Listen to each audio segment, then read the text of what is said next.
Sorry, the boss was not very good either. Alrighty, I got 1:30. Jake, whenever you're finished, we can go on. Yeah. Are you ready? Y'all are welcome to join us if you want. No, thanks. All right. Go ahead. Welcome. You found yourself at the Oregon Utility Coordinating Council's quarterly meeting. Record? Excuse me. Yes, it was, the volume was down, but it's recording. Thank you for joining us. For those of you not here, we're at the Gordon Hotel and lunch was wonderful. The cookies were good. I didn't try the brownies. We'll get going with introductions. My name is Scott Gallegos. I work for One Call Concepts and I am the current president of this council. I'm Alva Buckland. I work for West County. I am the treasurer on this council. Brian Kirschner, I work for Roseburg Urban Sanitary Authority, president of the Douglas County Utility Coordinator Council. Nathan Taylor, I work for AGC. I represent contractors on the OUCC Board of Directors. Kevin Hennessy, Oregon Public Utility Commission, Chief Pipeline Safety, also oversee, I represent PUC on the OUNC board. I also oversee the enforcement process at the PUC with regard to the OUNC rules. Melanie Lewis, Pacific Corp. I represent regulated electricity and I'm the chair of OUNC. I am Casey. I'm the vice president of this council. Chair that OUNC for contract locate. Brian Campbell, Northwest Natural Utilities and Engineering Department, and the vice chair of the Eugene Council. Byron Williams, City of Eugene. I don't even know what I do for the OUCC. What's my title? You represent Publicity and education. Publicity and education. And I do a great job. Frank Plant with One Call Concepts. Jason Robinson, Hunter Communications, Vice President of the Lane Utility Coordinating Council. Rocky Stewart, Illinois Locating, President of the Lane Utility Coordinating Council. Amy Abramson, Eugene Water and Electric Board and Secretary of Lane Utility Council. We're trying to get to me. Yes. Kitty O'Keefe, Executive Assistant, Outreach Coordinator for the OUNC, and I also support the OUCC. Cole Cates, I work for Eugene Water and Electric Board, primarily as a locator. Jason Williams, Northwest Natural. Nothing special. Okay. Jake Gilbertson, Northwest Natural Damage Prevention, the new president of the Hood River UCC, and president of Cliff Tascamania in the Washington side, and also a member of two others in Oregon, Metro and the Dallas. Wow. Yeah. Trevor Palmer, you. We have Thank you. I always forget that I'm the president of the Metro Utility Coordinating Council too. I tend to forget to mention. So, do you want me to go through the names? Please do. Okay. So all of you joining us virtually, I'll call your name out if you can introduce yourself. Lynn. Is that Dietering? Gary Black. Can you hear me? You are, yes. Gary Black, Lynn Benton Council. Miranda Truck. Coos Bay and North Bend Water Board. Diana Anderson. Representing Union County and Zipley Fiber. Jason Mills. Coos Bay North Bend Water Board Distribution Supervisor. Jason Kennedy. Yes, Jason Kennedy, State Director, ELM Utility Services and Vice President of the Rogue Basin Council. Naomi. Shercliffe, Lane UCC, Treasurer. Thank you. And Tracy Pierce. Tracy Pierce, Northwest Natural Secretary for the South Coast UCC. Anybody I did not get? Right. Well, thank you all for making the time to make this meeting. Hopefully you get something out of it. We will start off by taking a moment to review and approve the minutes. If you received an email, they should be available on those, or they're on. We have to show. Oh, sorry, I know that.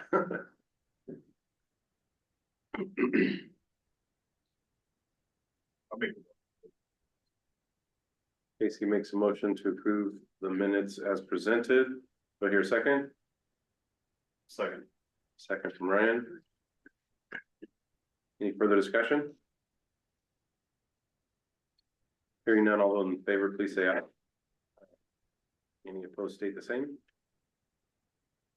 Hearing none, motion passes. Thank you. All right, treasurer's report. Alba. So the October report, the checkbook balances with the statement for September of 2024. We have a current balance of $25,201.60. There's one outstanding issue in the amount of $1,796.81, which will be resolved soon. Sorry. That balance also includes our annual assistant funds at a total of $10,292.20. Additional assistant funds of $5,480.14. Tax advisor funding at $383.61. Trailer fund of $4,249.53, and our operating expenses of $2,999.31. Now, at this point, since I did that report, we have received the funds from Central Oregon UCC, which was a little over $2,000. So that has been deposited, and that will be added into the additional assistance funds. So that'll be shown on the next report. And We have an additional 500 coming, 500, 449. 449 coming from the North Coast Kids Center. that's all I have for the moment. Any questions for Alba on this? I'll entertain a motion to approve the treasurer's report as presented. Make a motion. Ryan with a motion. Do I hear a second? Second. I heard Jake. Any further discussion? Hearing none, all those in favor, please say aye. Aye. Any opposed, say the same. Motion passes. Look at this. Moving on to our P&E report. Kitty, you are our Yes, P&E currently I am. chair. Just a couple things. Our 811 trailer needs maybe a yearly maintenance. It's been a couple years, and I think it was Paul Schmidt who brought it in. But I don't know how to pull that trailer to get it somewhere, if I'm looking to see if somebody wants to. Where's it at now? It's in Sherwood. And it's gonna be gone for a while because Jason just, anyway, maybe like December, January. It's no big rush, but we do want to do it yearly maintenance. So I'm just throwing that out there because I might be probably calling you. Yeah, I'm thinking, just need to grease wheel bearings, all the lights work, I just took it out not too long ago to Dozer Days. I can have our shop probably grease wheel bearings, Okay. that's, unless anybody can think of it. Tires are looking good, I think everything looks fine on it, that's about the only trailer maintenance I can think of. But we did drain it pretty good at Dozer Days, I heard, so. Oh, the inventory? Yep, Good. so. You need to go over there, Do we need bubbles? maybe. I think there's still two layers of one box there of bubbles is? left. He said they gave out, it was so hot, so bubbles were a good thing, and there was roughly 3,000 kids there at that event. So they gave out hard hats, to all the kids that came in, and then they had every booth, you get a sticker and you do like a scavenger hunt, so they had with all their parents at our booth, 811 booth and all that, so it's a good event. Let's see. Shout out to Frank Platinum again for the Corvette. Anybody who wants to maybe ask if he can bring the Corvette to an event. Frank will still be with us till, do we have you till February? So February, Yeah. And oh, and just a reminder, everyone at an event or at a meeting, you know, I love when you guys send pictures because I like to post that on our quarterly Keeping Us Connected newsletters. Just a little reminder and that's it. Great. Any questions? If we let, and you remind me if we do much different, but don't we usually whoever uses the trailer for events would fill it with their intended product for that event? Do we usually keep? That, yes, but we had a ton of cover shaped bubbles, left over. And then some people, like there was, little bags and I don't know, you know, like people will leave things that Mhm. maybe they brought, Yeah, yeah, we like to keep it stocked. yeah, I got a bunch of those like pop-it things for kids, those bubble things, from the Washington side. I didn't ask for them, but they sent me a ton of them, and then we had a bunch of 811 reusable bags too, so yeah, those But, yeah. stuff just gets kind of tossed in from different people that borrow it and use it, and people that don't want to store it in their truck, and yeah, but yeah, it's pretty depleted, so maybe we could, meet up, or you can run over Cause there, we've got just see what we got left. 2 events coming up in November, Lynn Benton, and then you're gonna, what's your event? Agricultural.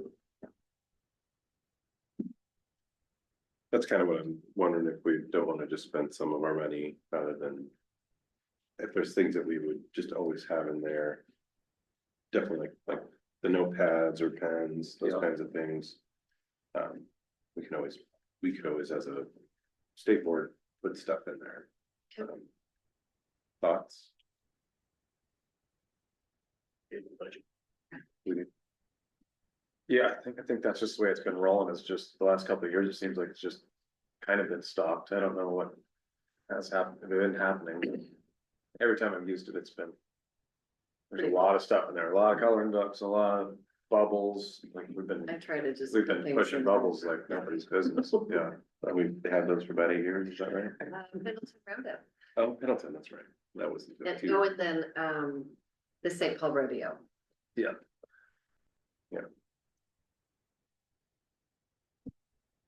Do we have a desired amount we want to keep that stocked with? Are there certain products that you guys see a benefit to keeping in that trailer? Kind of like the idea of each, like if we're having any, the Pendleton Roundup, they'll get little boot bubbles, you know, but if you're doing dozer days, you might do, or they're the ones shaped like backhoes. Yeah, Like you see, you know, not that those things couldn't be used both ways, but it's kind of nice to have the specific event be, you know, Yeah. provided by the local council, but like I said, there are certain things that seem to, color cards, the standards manuals. Do we pick those? Yeah, we pick those. The board does. But does, I guess, I mean, all that stuff's just done, I guess that's all provided by the OUCC, everything that you would provide, correct? on Washington side, yeah. Yeah. But I put a lot of Washington stuff, like I bought, or I got 3 boxes full of like neon 811 notepads that.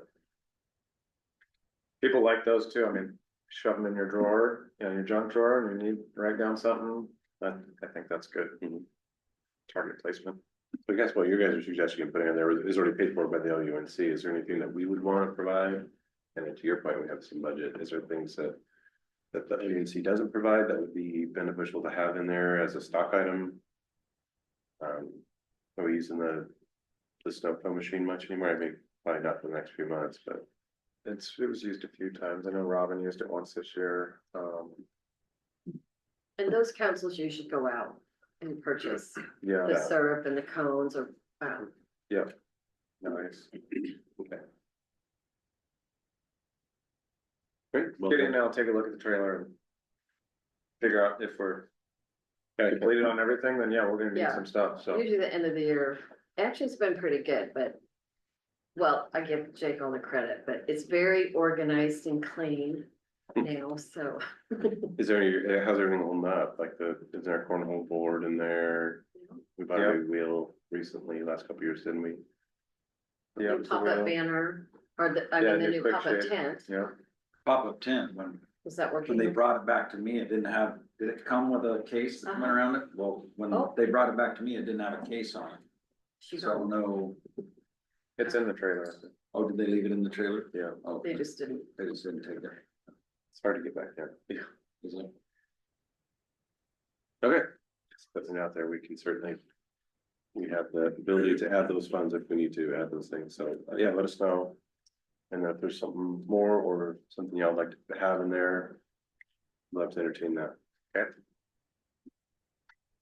Dirt report, Josh is not here, he went over that at the last meeting, so there is a current dirt report, you can view it on.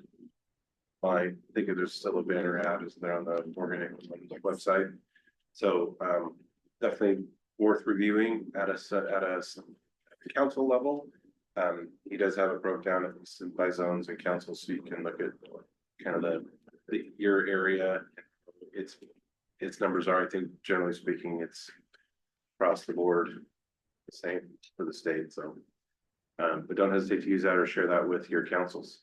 We've gone over it at the MUCC, I know, or talked about it. Isn't there a new report coming out?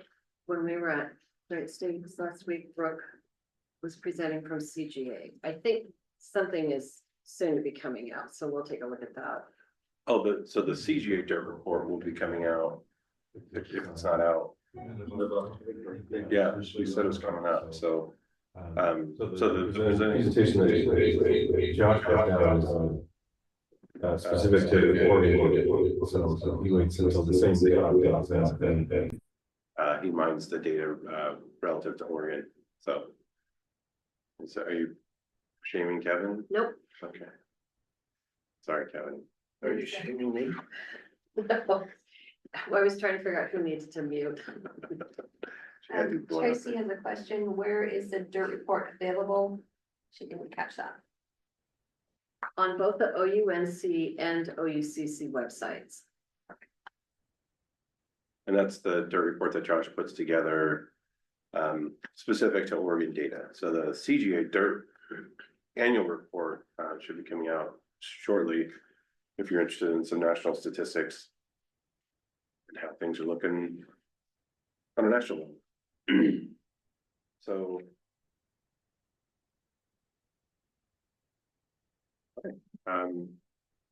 anything else on that before we move into our zone reports?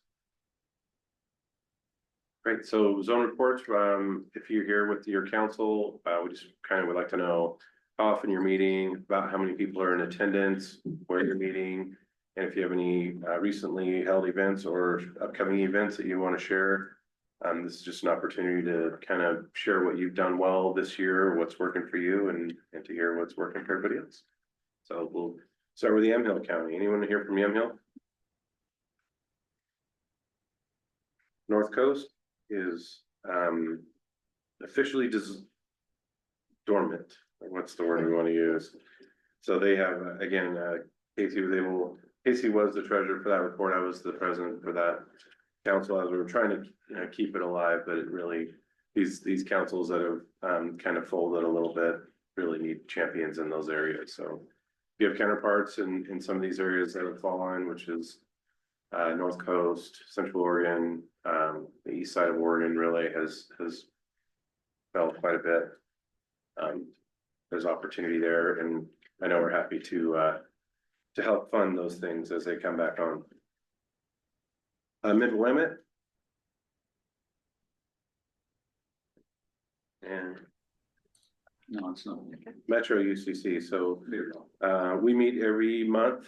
Still, we meet, we've bounced back and forth odd and even months between the east side of Portland and the west side of Portland. I would say our average attendance is probably 7 to 15 people.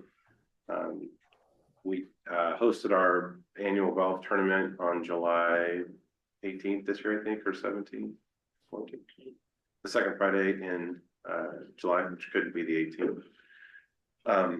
And it was a great turnout. It was a record year for us. We do it as a fundraiser for the Ronald McDonald House, and we were able to raise just under $10,000 for them after paying all of our expenses. So that was a huge year for us. We have our annual, we do an annual contractors lunch in November. We've done it actually at Northwest Naturals facility in Sherwood, and we will have a presentation. We're actually doing a presentation on kind of the broadband impact in Oregon. Someone from ODOT is going to be speaking for us at that, and then we'll also present a $10,000 check to the Ronald Downtown. So we're again really excited about. I think we had 100. How many players did we have? 104, 108, 104. It was 108. Players. And Players, not golfers. players. I'm a player, I'm not a good golfer. Yeah, just you have golf shoes doesn't make you a golfer. Whackers. Right. And then usually at our contractors breakfast, we have between 45 and 80 people, I think. Is that right? Sound right? 60 last year. 60? I think, yeah. Yeah, so that does. That was right. far superior turnout than the previous year still. We usually serve up some Qdoba Mexican food, and so it's quite popular. We give away some prizes. We're actually partnering with the Yamhill Utility Council this year. Sherwood is where their facility is, which is right on the border of Yamhill County and Clackamas, Clackamas County, isn't it? Washington County. And so we're gonna have 2 grand prizes. In the past, we usually give away like a Yeti cooler. This year, we're gonna do a Yeti and a Traeger and a couple gift cards. So hoping to get a good turnout there. When? It is November 14th. Yep. Yeah, what are you doing, Frank? I could use another. Use a new trigger. Frank won our trigger last summer and has used it one time, is that right? Yeah. So, Lynn Benton. Lynn Benton, Gary Black here. We meet 5 times a year. Typically, 12 to 15 people show up at our monthly meetings. We had our contractors breakfast a couple weeks ago, held at the Albany Northwest Natural Gas branch. Had 93 people come out. We cater our event. We have a caterer come in. We give out sweatshirts, gift cards, all kinds of swag. Talk to people about the importance of call before you dig. We are going to participate in the Veterans Day Parade here on November 11th. Should be a good time for us. That's about it for the Lynn Benton Council. Thanks, Gary. Thanks. East Lynn. I can cover East Lynn. We meet every other Friday or every other month on the 4th Friday at Cascade Grill. We usually have 6 to 8. We're still trying to get this going again. They did do the Lynn County Fair National Night Out in Lebanon. They did the annual Lebanon Safety Day. And then we actually did the breakfast with Lynn Benton. We combined that, so there was 95 people. It was a good breakfast. That's all for them. Lane. Yeah, hi, that's us. We do the first Thursday of the month. We usually meet, I'd say there's what, around 15 people there? Numbers have been pretty down, 15, 20 people, 20 people there. We got a contractors breakfast coming up that we're doing next month on the first Thursday, giving away a big Blackstone barbecue grill if anybody wants to come say hi. It's next month, first Thursday.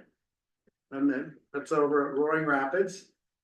Do a nice little breakfast there, and we're gonna show both sides of the 811 system. We're gonna show the contractors logging a ticket and how they put that in, and try to get them to use that tool a little better and get used to the online system better.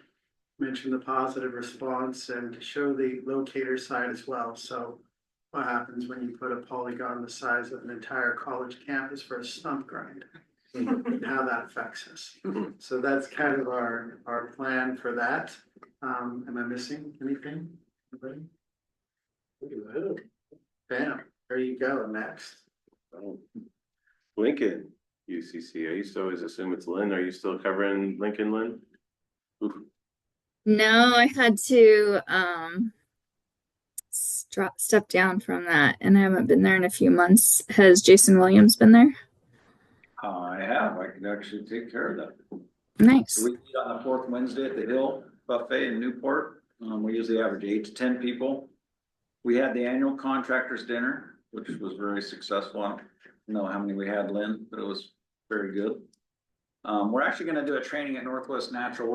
I'm going to do a presentation of, the rule changes that are taking place in January.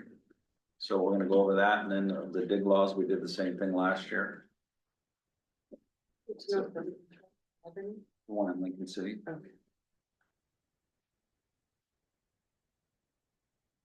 Thank you, Jason. Douglas County. Not much activity through the summer. We're meeting quarterly. We were doing that as a trial this year. I think it's my hope to go back to monthly. Currently we're meeting at green area, water and sanitation.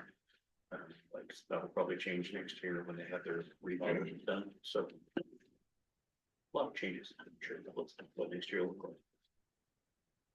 Excellent. South Coast. So I normally go to this. I haven't been to the last few because I was on vacation.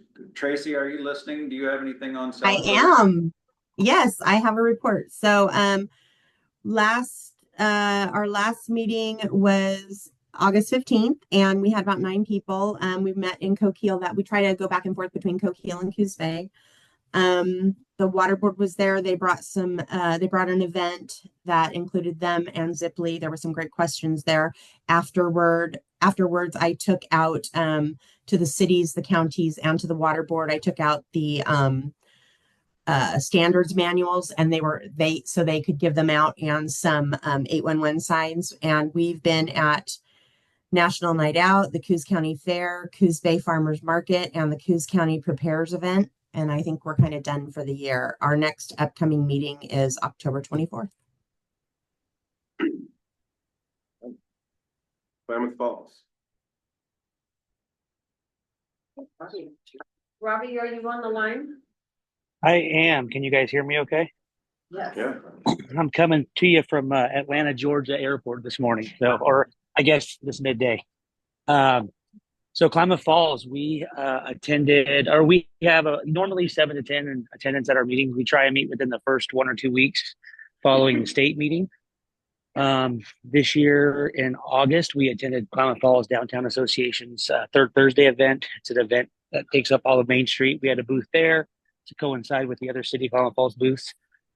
We were going to try to attend the Klamath County Fire District Safety Fair this year, but unfortunately it was this week while I'm out of town, so we couldn't get anybody else to cover for that one. But it's been a quiet couple of weeks. We're going to try and do, as opposed to a contractor's best for the season, we're going to try and do one in the beginning of November, more of a thank you for following the rules type thing, and see how that goes. And that's about all we have in Klamath Falls right now. Thanks, Robbie. We'll see you tomorrow. I'll be in tonight and be there first thing tomorrow morning. All right. Yeah. World Thanks, travel. guys. Yeah. Rogue Basin. Yes, at this moment, we are not meeting. The Road Council does meet quarterly. Our last event was the local safety fair in August. I have nothing on the schedule for events right now. Thank you. Heard Hood River has a new president. Yep. So we just started back up 2 months ago. John Buckley, that was the past president, I believe. And during COVID, that one kind of dissolved due to all that fun. So I've kicked it back up with John's help and Scott's help and everybody that's been kind of coming out. The first meeting we had 19 people or something like that. So we've been meeting the first Thursday of the month at Ixtapa in Hood River at noon. And we're going to switch to every other month from now on, just to try and not overwhelm everybody. I have to get go, but we met the last 2 months. John Buckley's got the account funds, but they're like locked up in something because they haven't been used for so long. So he's working on that. There's roughly $5,000 in that account. So once that gets freed up, we're going to be just throwing wild parties and getting people out and hopefully be able to spend some money on advertising or something like that. Use those funds. Gonna do a contractor's lunch we've already talked about. That's about it. Just trying to get our feet going. This year, next year? Depends on when we get the money. Probably beginning of next year. And then, where's the next one? Wasco County. I was the president last year on that one, and we rotate through, so, still involved in that one. Actually, a meeting was this morning. And we meet, Thursday, or what is it, Wednesday? Of the month, I think. It's usually the second or third, and, so we've been trying to get some more contractors to our meetings. We still have about 8 or 10 people sometimes, to our meetings. We do every month. And, we'll be meeting at Cousins Restaurant in the Dalles and do breakfast there at 8:30. And, no events planned for that one. Central Oregon again is currently not active. Zone 5, Umatilla, Morrow, Gillum County. Union. Diane? Yeah.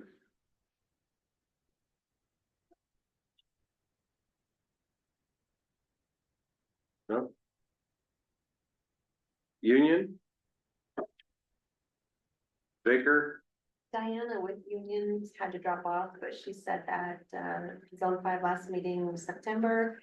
Events have finished for the season and no snow yet. All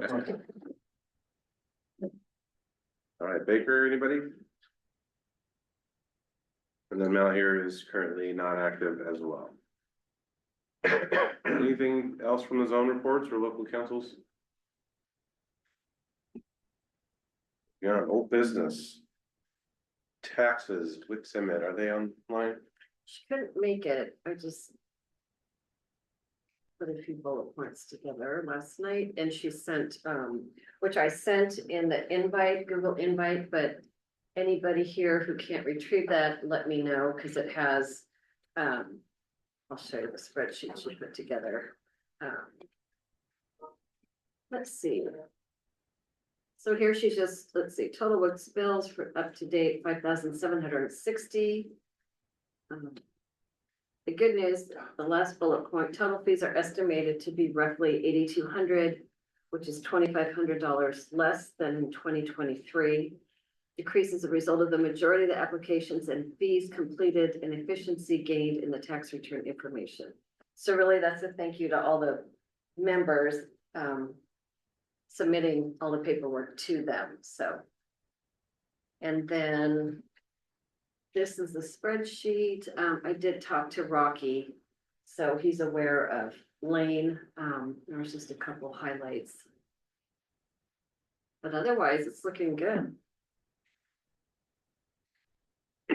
Right. Thank you for all the work, yeah, that you guys have been there. Kitty, thank you for your energy. I know that you're working closely with that as needed. And All but gets more credit than I do. I'll get thank you all. Just to expand on that a little bit, so it is October now. Most of the councils do their voting for board members in December. So in December, early December, I'll send out a notice to all the council members saying, give us your information, and that's gonna be who the new board members are. We need 3 board members, 3 different people. We need to know what your beginning balance is for the beginning of 2025 or your end of 2024. And what else did we need, Kitty?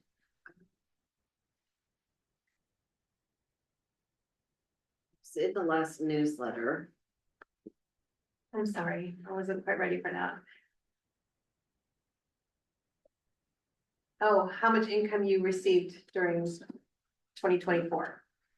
So your revenues for 2024, your end of balance 2024, and 3 new board members for 2025. That's the information that WIC Summit needs to file for each council. Sooner we have that to give to them.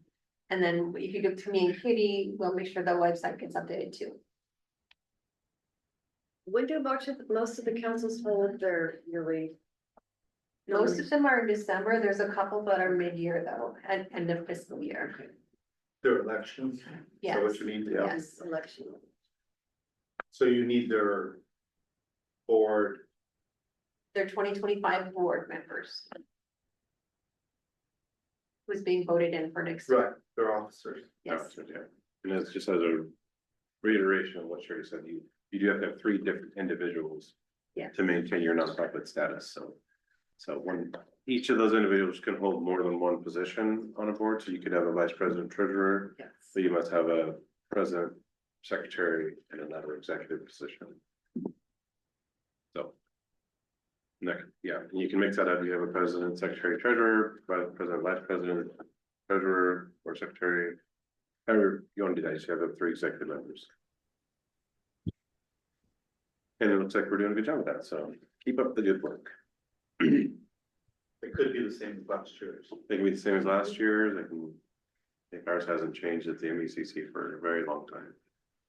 Very, very since my boss left and get me into it.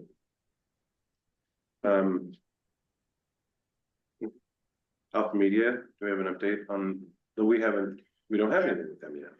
It's just on the agenda to see if you guys want to discuss. Yeah. Any funds going on to them. So, if you can help me, what I kind of roughly got is we have approximately 10,292 in discretionary funds, 5,400 in additional funds, and then 2,000 coming back from the OUCC and 449 from the NCUC. Does that sound right? Right. 15, 17. It's a little less than we've had in the past, which is great. 18 something $1,000. Last couple of years, since COVID, we've used the additional funds we've had to target marketing campaigns in the unrepresented areas of the state. Again, our job as a state board is to get these funds distributed and carry the 811 messaging out across the entire state. So that's often been passed with additional funds. It looks like, yeah, thank you for pulling that back up. So this is where we have our funds. So the numbers, again, the annual assistance fund and the additional assistance funds are the ones that we really have available to spend, and we've never felt too much of a need to carry a huge balance forward. A little bit we like to keep, but we are a nonprofit, so we should act like one. But so this time of year is when we can start making some of those decisions. We ever request additional funds, MECC? We intended to, right? But we didn't. Right. So are there any councils out here at this table or on the call that are expecting to ask for additional assistance funds between now and the end of the year? Are you guys for your breakfast or? Yeah, we had thrown that around that, we do have a breakfast coming up. Yeah, we'd like to request some funds for that. Okay. They're there to be had. As we talk through this is kind of our opportunity to talk about how we want to spend this remaining funds. And to me, that's the priority. If there's we support those events as best we can. Again, the MECC, I think we're gonna ask for $1,000. Wow. Because you're partnering with Young Hill is putting up part of the. And so you weren't going to ask. We weren't gonna ask. No. No, we were. I didn't let you spend all the money there.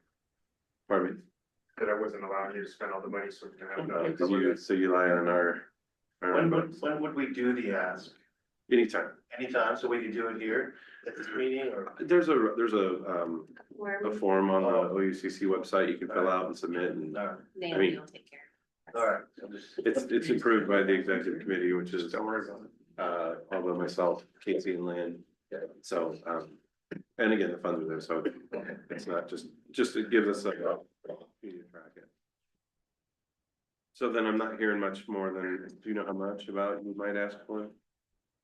$1,000. No, I mean, I think the breakfast is 1,700, so I don't know what we're gonna, we don't know what it is at this point. So. Oh, less than 1,000. So. We have some in our own We have budget some. allocated already, but. So let's say that maybe there's 2,000 more in additional funds that might be picked, so we'd have about 16,000 in additional money we can allocate. We have in the past done, haven't we spent that amount? Yeah, 16,000. so what are our thoughts about spending? In the past years, we bought tablecloths for each one of the councils, we bought pop-up banners. There's things like that we could do. Here's our opportunity to spend that money. I think, are there needs around the council for those kinds of things? Sorry, I was just making sure your current balance is 25,000, right? Correct. And then someone's asking for another 1,000-ish. 1 to 2. So at the end of the year, it should be around 33,000, sorry. So the 25 includes funds like the trailer fund. Was provided by sponsors and can only be spent on trailer related things. The tax advisory fund, that's a 331, and actually I think we were going to, because what did she say, it was about 8,500. Yeah, we'll probably need to take some of the additional assistance and move it over to the tax fund. Yeah. Because I just put a check out to Wix yesterday for $700.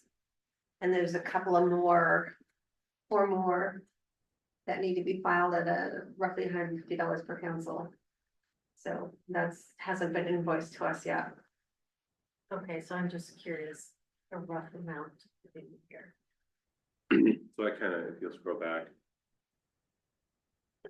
was kind of reverse engineering it and saying, so the 10, 290, 220 and the 5480 are what the OUNC gives us to give out to, that's part of the 60,000 we get in total from the OUNC.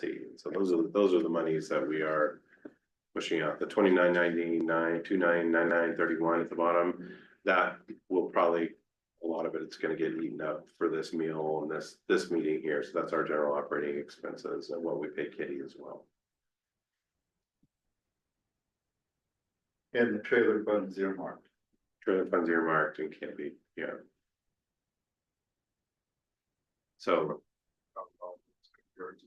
yeah, so we have 10,000, 292, 480, and then I included the 2,000 that has not been cashed yet from Central Oregon, and then the 449 that has not been deposited yet from the North Coast councils.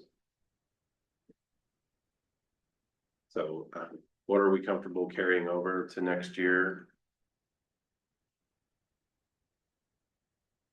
And certainly $2,000 or $3,000 seems like enough for us. We'll get our state funding request in soon for next year, and then tonight. So we'll have it for tomorrow. Yeah.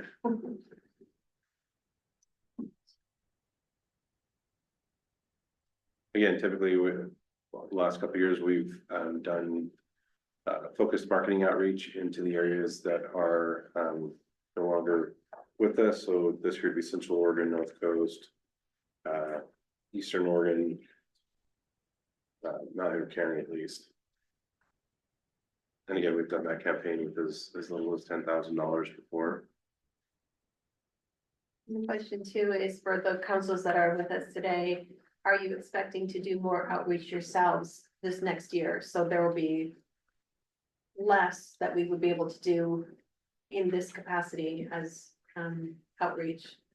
Because if every council does their own outreach, then that's gonna be less funds for us as a huge council to do on your behalf. We're only able to do this because all the local councils have been fairly inactive through the COVID period, but we want you to get back out there. We want you to do that outreach. But we need help.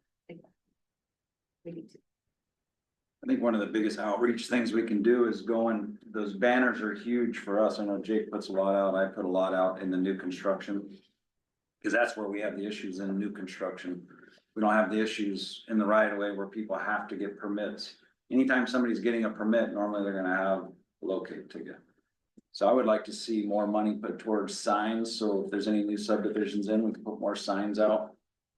I know we can get the signs. Are you talking the smaller banners. ones or the big I think banners? the small ones are nice, but the big banners, we usually put those at the entrance of subdivisions, and then that gives us the opportunity. We go and we talk to the general contractor that's running it, and we let them know that we'd like to put these signs out, because we want to make sure all your contractors are gonna have locate tickets. So I think that's a big way for us to go in there and get our name out there and just let people know that the people are coming through there, they're expected to have locates when they come through and do these jobs. I think I've noticed a big difference in my area, and I know Jake has too, that most of the contractors are calling for locates now. For the most part, the way I look at it is by now, as much outreach as we do, especially Northwest Natural does a ton, and I know all the local boards do. At some point, shouldn't they know the rules if they're gonna do this type of work? Wouldn't you think? And we wouldn't have 40% of our damages coming from contractors without locates. So at some point, the outreach is great, and we love offering training, we love training companies, but at some point, contractors need to start following the rules at some point. So the outreach, we love doing that, it's a good opportunity for us, just like we actually document contractors we talk to without locates, and we've been doing it for 1.5 years. And we just went over 900 contractors we talked to. So we document that, we take pictures, and we try, and that gives us an opportunity to educate them. And then if we find them digging without locates again, that's where we're actually going to the PUC. We actually file on them. And it seems to be helping, but it's still, there's some contractors, like I have a list of six contractors that I looked up that we've talked to over 6 times in the past year. So the big part of it is it a change of behavior? If we've talked to them 2, 3, and 4 times and they're still doing the same thing, that's not changing behavior. So at some point, we need to have more enforcement from other areas, or take a look at our enforcement we have now. I mean, I think there's a lot of good things we got in place, but when someone continues to do the same thing over and over, we're noticing a lot that people, when we do talk to them, when we offer them training, that really helps out. And you look it up, they're calling for locates, they'll call us back to do trainings with their facility. But what's frustrating is the contractors that don't seem to want to follow the rules even after they know the rules. And if you're going to be doing any type of excavation, shouldn't that start at the CCB and the landscapers board before you actually go and do the work? Shouldn't you know the rules before you even perform that type of work? So I think we need to look at other avenues for outreach, because everybody knows the rules. If you're doing this type of work, by now you should know the rules. Would you not think that? If you're gonna go drive a car, you gotta have, you know the rules to get a license, right? So if you have a license to excavate, you should know the rules, and you should at least have to take a test or have some type of documentation say you know the rules. And I specifically think we need to have a rule change where you have to have access to the locate ticket when you're on site. Because when we go on site, 75% of them don't know if they even have a locate ticket. That's a huge issue. Yeah, you're asking, they just, well, I don't know. And the frustrating thing is when we go to talk to some of these people, some of these contractors we've talked to 6 times, you go on site, do you have a ticket? Oh, I don't know. And then it's the same thing over and over, because we document who we talk to, what we talk to them about.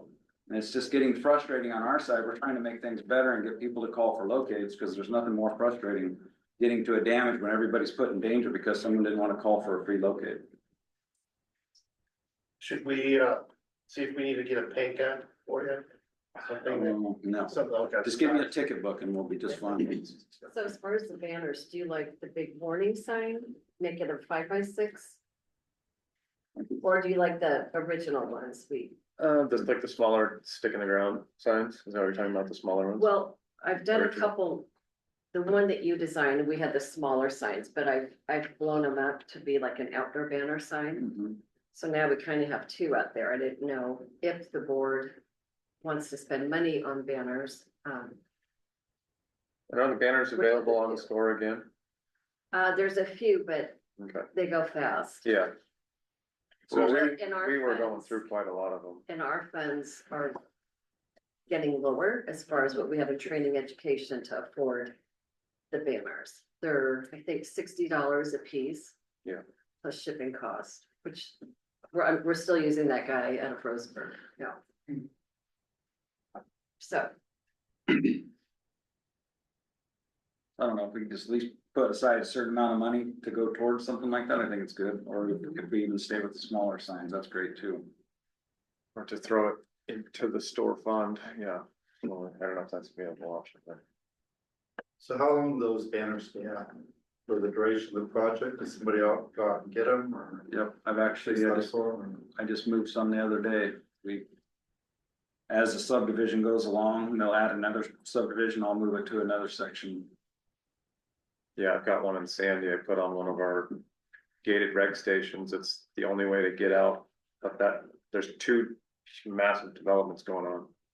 Two different builders and got the banner right by the stop sign to get out on to the main of Sandy. So it's a perfect location. It's every contractor that leaves that place is gotta look at it. You see damages decrease in those areas or not exist in those areas? I've only had two contractors, which is one fence contractor and actually I think only the fence contractor out in that neighborhood has been the only person I've caught that locates. Were they part of the project or were they after the house was built?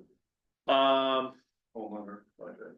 It's a new development website or site, so yeah, he's tying fences in between all of the little houses that are stacked in there. So yeah, he's part of the last process. I've noticed a big change in my area, because you can do a polygon search around the whole subdivision. And you can see the person that did the dig out, whoever's doing the electric conduits.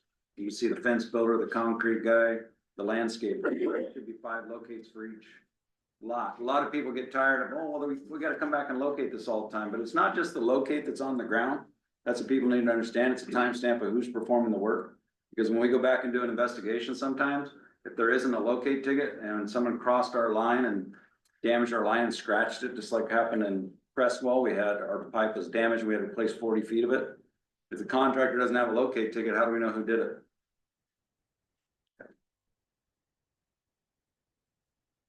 Kevin?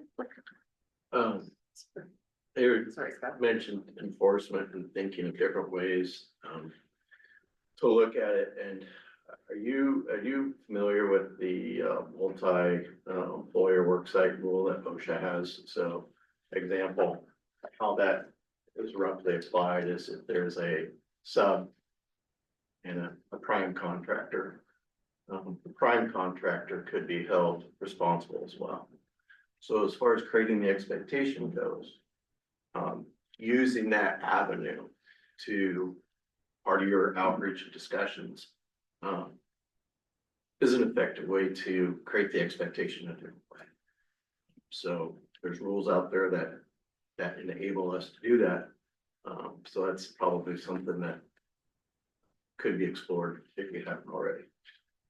What we try and do with the general contractors of the subdivision, like Lennar Homes or Hayden Homes, the bigger ones, we try and establish those relationships. We talk to them before we put the signs out, and we kind of give them the expectations that we're going to come through here. We'll educate any of your contractors that need to be updated on the dig laws. So we're working with that part of it. The other part of it is Byron works for the city and he's part of the permit process. We had some issues with some directional drillers that came through town that weren't potholing stuff and drilling over the top of everybody. City of Eugene pulled their permits, and then I ended up giving them a dig law training so we could kind of go over the rules of following the rules. That seemed to be big, and we're talking about maybe doing that every time someone comes from out of the area, perform those trainings, so they know what the local laws are, because I think they're pretty much the same nationwide, but maybe a little different state to state. We need to get down to the field workers. That's the problem, so. Yeah, it's those larger organizations like the larger home builders that, could take a big hit from an OSHA investigation. Once you bring up that multi-employer condition, applying that, changes the conversation and adds to your toolbox as well. So it's something else to explore. And with the new penalty structures that OSHA has, if a contractor is not getting it, and they get a citation for the same thing that they have in a 3-year period, it goes, 2,300, maybe 75 to 10,000 to 70,000.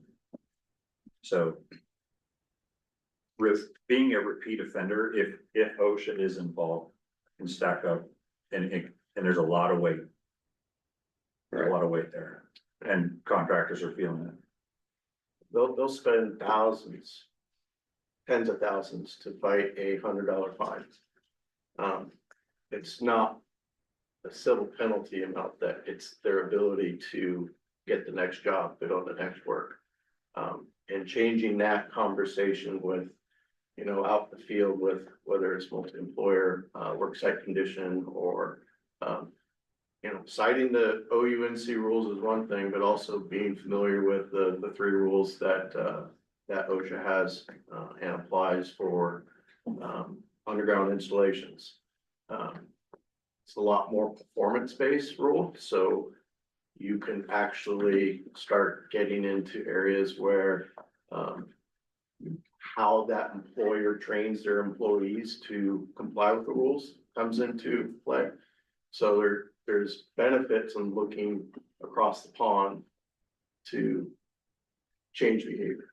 And it has been effective. I mean, we have the numbers, since 2016, we've had the lowest amount of hazardous natural gas leaks in Oregon for the last 20 years.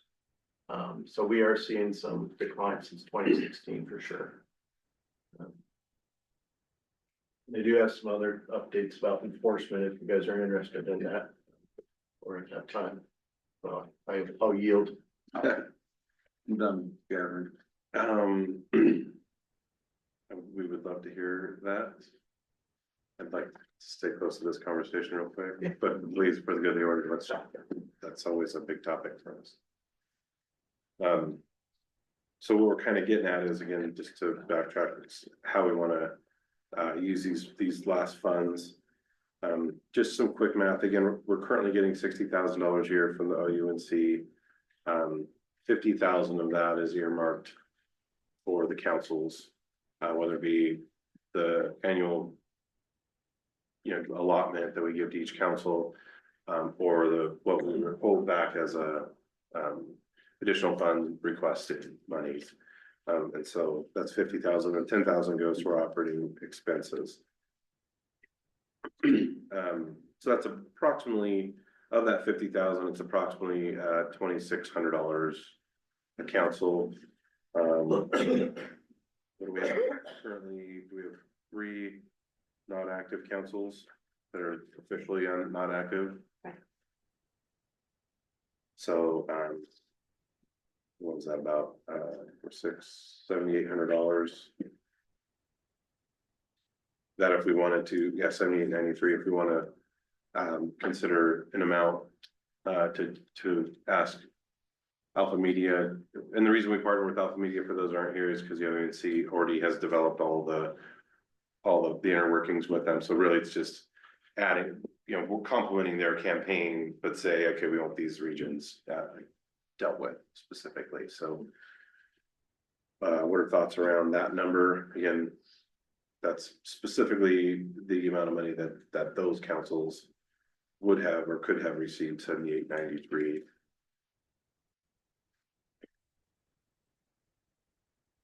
Or other thoughts?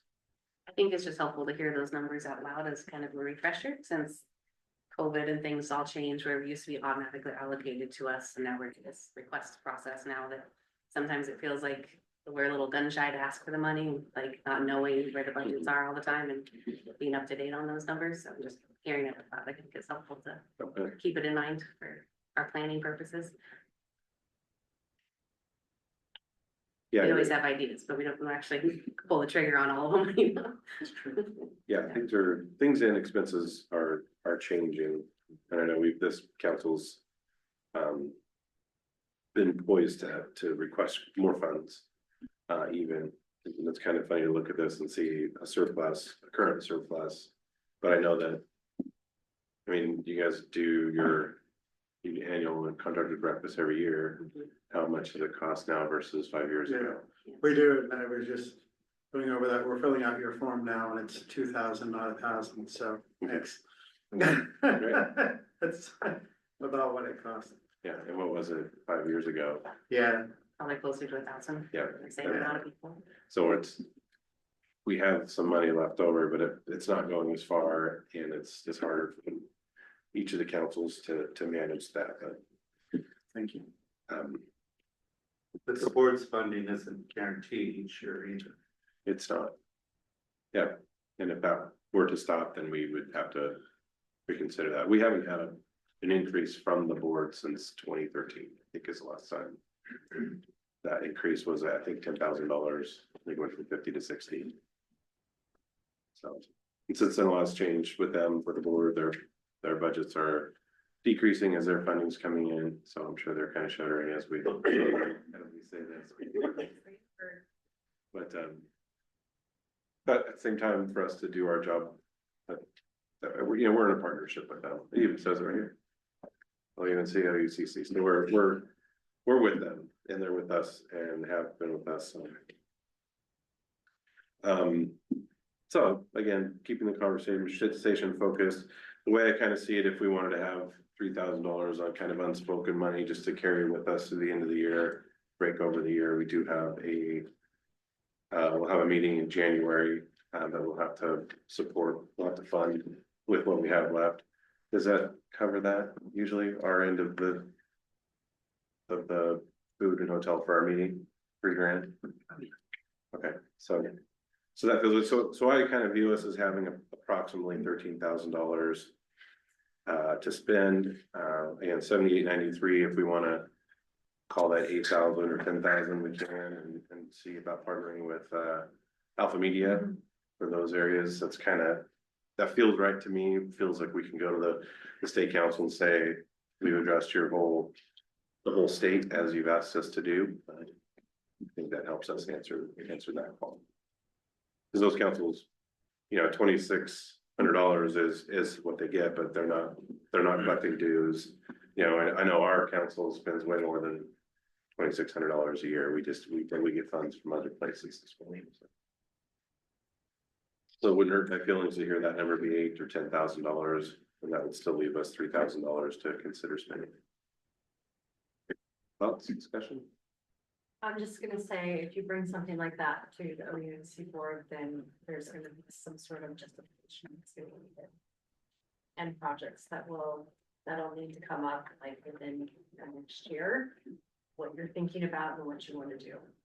Additional requests. Yeah, for an additional money. Yeah, and we're going to talk a little bit about our budget and kind of the expenses that have gone on that have increased over the last 5 years too, here soon, but.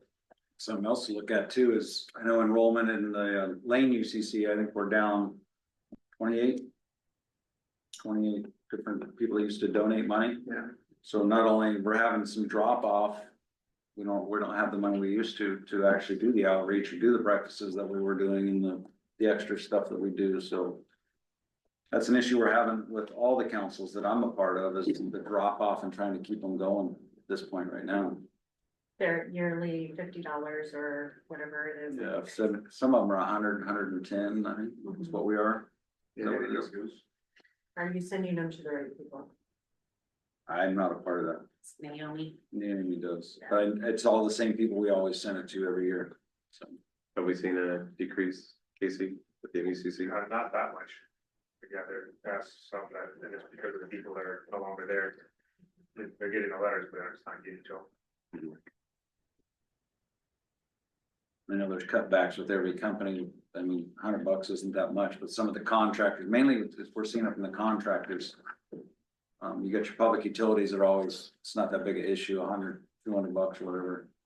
But when it comes down to contractors, we're seeing a drop off in contractors showing up to our meetings. We had 34 paid memberships of 59 from last year. Almost half.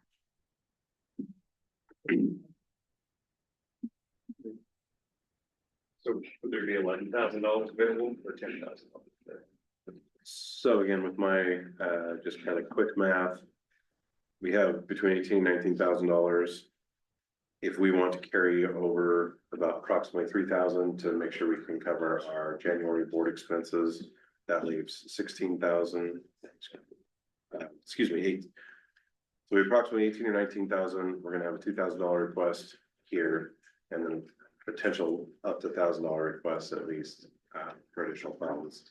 So that's $3,000 off of that. So that puts us around 16, 15.5. Saving 3,000 leaves us between 12 and $13,000. Would $1,000 produce enough?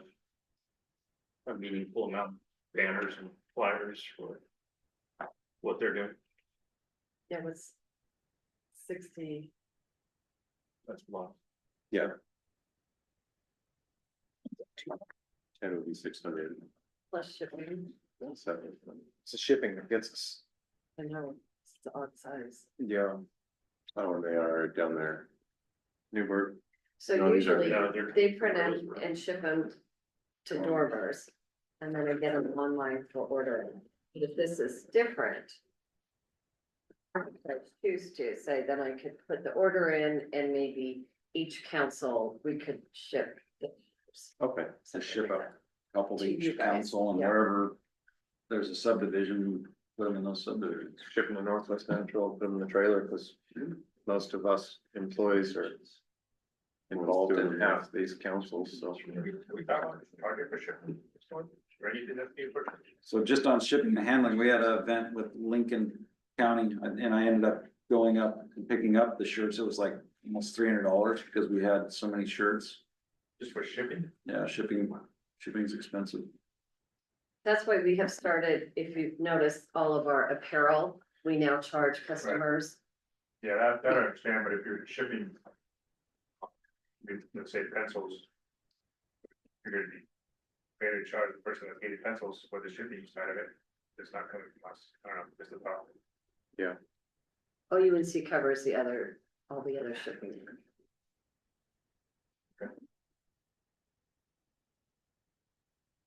I guess I would make a next motion for $10,000 to go to an alpha media campaign for underserved areas.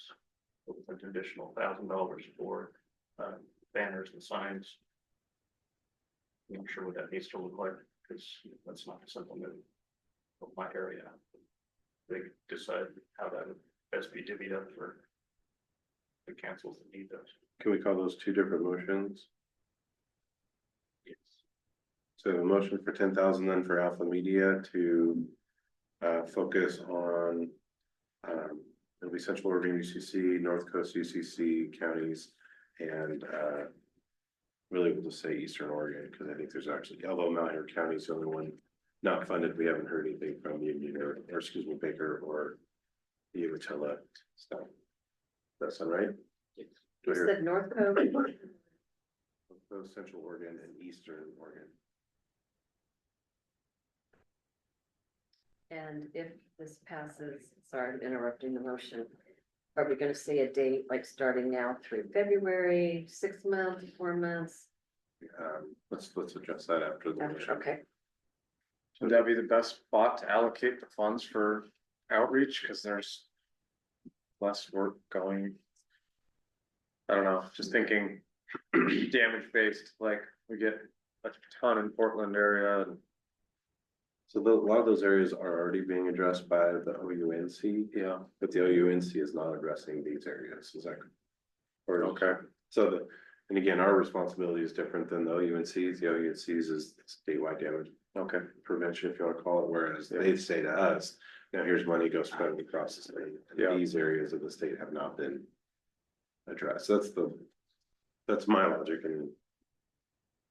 Yeah, and I think advertising would be good in those areas too, because. It's gonna be that fiber coming through in all the underserved communities as well, which is gonna reach all those councils, so. So we have a motion on the table. Is there a second? Second. I'll second. Jake beat you, Lynn. Oh, I Any see further- how it is. Delay. Any further discussion? Hearing none, all those in favor, please say aye. Aye. Any opposed, state the same. Motion passes. So to Kitty's question, how long will the campaign, do we want to run with them? Is it usually like a 3-month? Last year we did a similar one where it bridged over the year. 4 would get us maybe November, December, January, February, dig season starting in March. Any objections? So let's call it that then. And then Ryan had another motion, $1,000 to go to banners and religious banners, correct?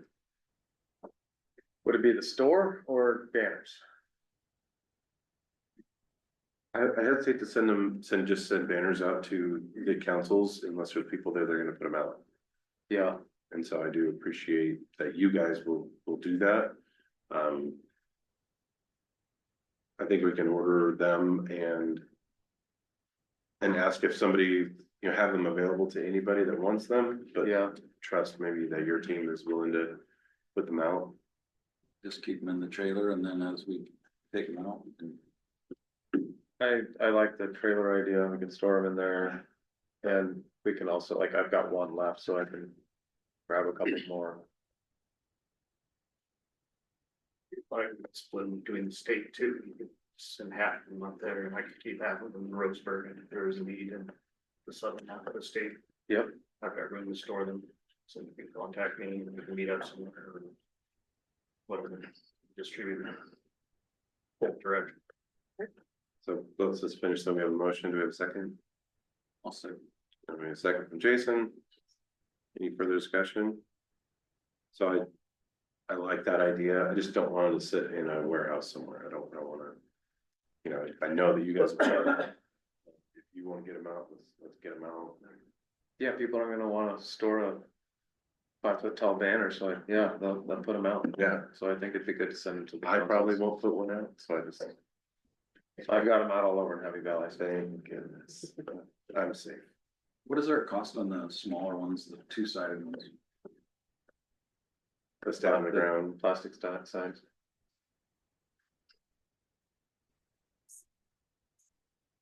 What were the two motions? I'm sorry. Sure, the first was 10,000 for Alpha Media to address the 3 underserved areas, Eastern Oregon, Central Oregon, and North Coast. And then this one is $1,000 to buy banners and to be placed at subdivisions. Or anywhere. I put a bunch of areas them on ongoing construction. So are the three, so the first one for the 3 areas that were underserved, is that what you said? Yes. How does it? What do you mean by that?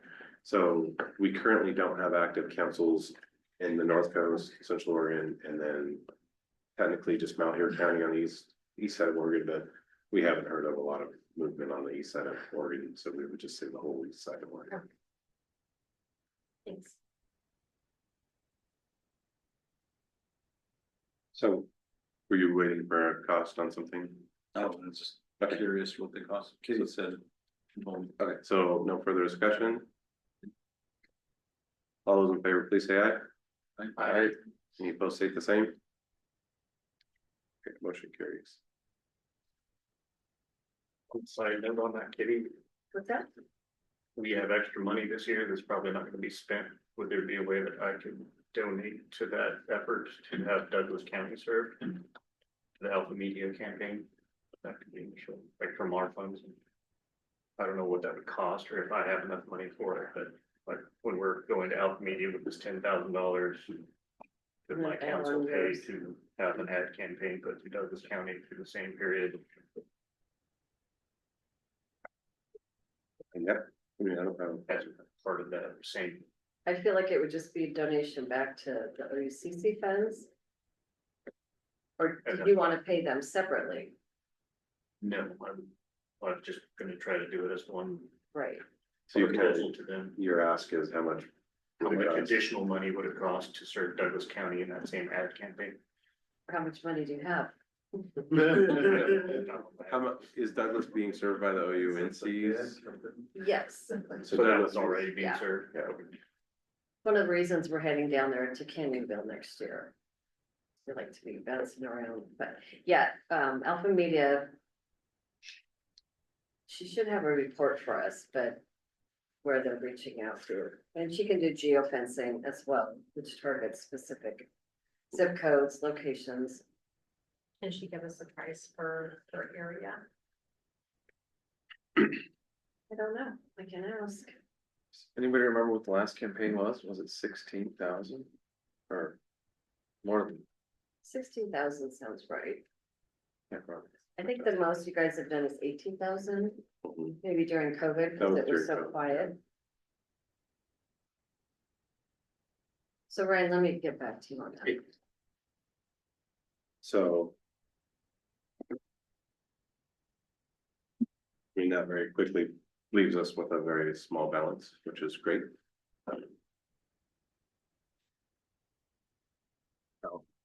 Just like that. So again, started with 18,221. And then you're taking two, so we're holding 3,000 for additional funding. 10,000. We just got rid of 11. That leaves 4,000. So that's about how much we would have left to carry over if anybody requests any additional funds, or if there's anything we need to do to get over next year. So that's good. And again, maybe that is a good segue into discussing any additional requests that we might want to make. So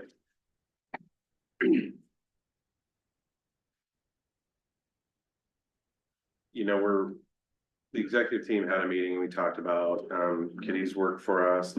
So since 2016, 2014, like we used to be spending approximately, 15, 18, I'm just kind of reading 50,000, 18,000, 9,000. This was 14, 15, 16, 12,000, 17,000, 14,000. And then in 2020, that jumped from 14,357 to 48,718 a year. And that is between promotional items, media campaigns, taxes was the biggest hit. We started doing everybody's taxes. And the OUNC did loan us money for that. We did pay them back, if you will, or we took less a year for a few years to take that money back. And then, so that started at a $19,000 initial push, then followed by 12,000, 10,000, 10,000. And then this year, she said it's going to be, did you say 8 or am I hearing that wrong? Around 8,000. So it's becoming more and more efficient. We're still committed to that.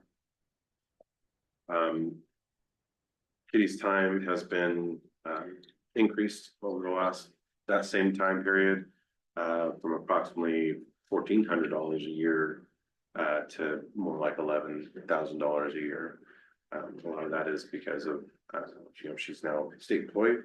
This isn't too personal, but I don't even know what you make, so I'm getting used to it. Yeah, it's all public, so it's not anything, but I'm not even saying what she makes, but we pay her what she is paid by the state. We don't pay the additional, she is a contracted employee with us, so we're not paying medical benefits and those kinds of things on top of that. But so that number has increased. When we met, the executive team, it was definitely, can we afford Kitty? Can we, we looked at all these budget items, and generally speaking, we're like, we couldn't do the work that she does. We couldn't schedule these meetings, plan these meals, coordinate the way she does, do all the things she does. So it was a very, I think, a good discussion that very quickly came to, yes, we need to have that person helping us support to continue functioning the way we do. And so with those increases, and again, we're carrying over $4,000 a year, which isn't a lot. I don't know, we used to carry down back in the day, but that's not a lot. We just wanted to open the floor for a discussion around, do we want to ask for additional funds, or do we have what we need to continue to do our mission?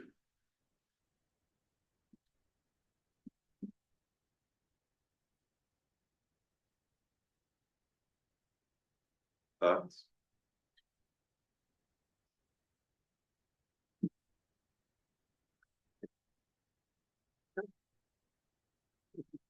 I think we're committed to chasing Kitty.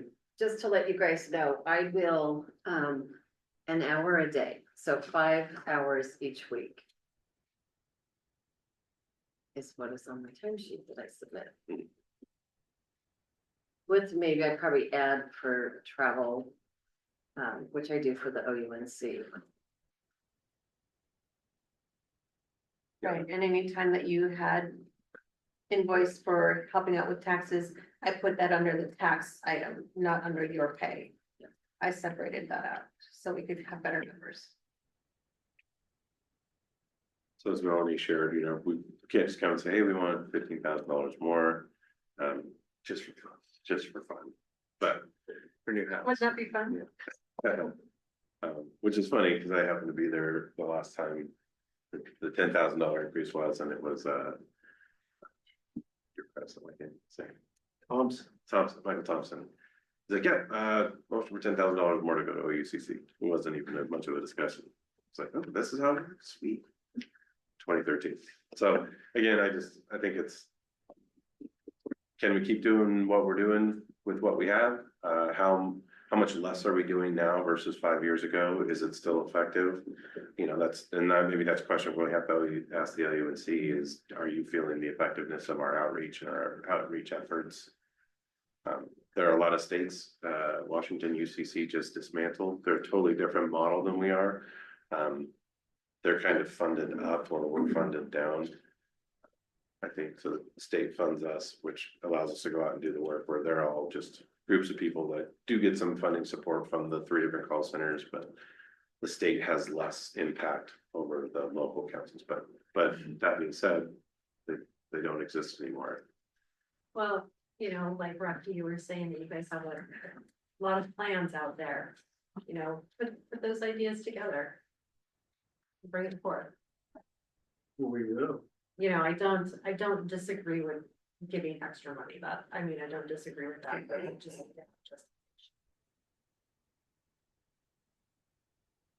Their budget is tight.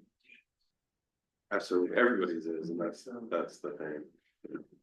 And that's why I just even point to the contractors breakfast, because I've been going to it. I've gone to it many times since 2013, and it's not. We do different stuff. We got different home show opportunities. We can spend it pretty quickly. We just need to sit down as a board and get everybody on the same page. But you're budgeting with less. We're budgeting with less. Everyone's budgeting with less, even though they get that $2,000. It's not $2,000 from just 5 years ago. It's a different value.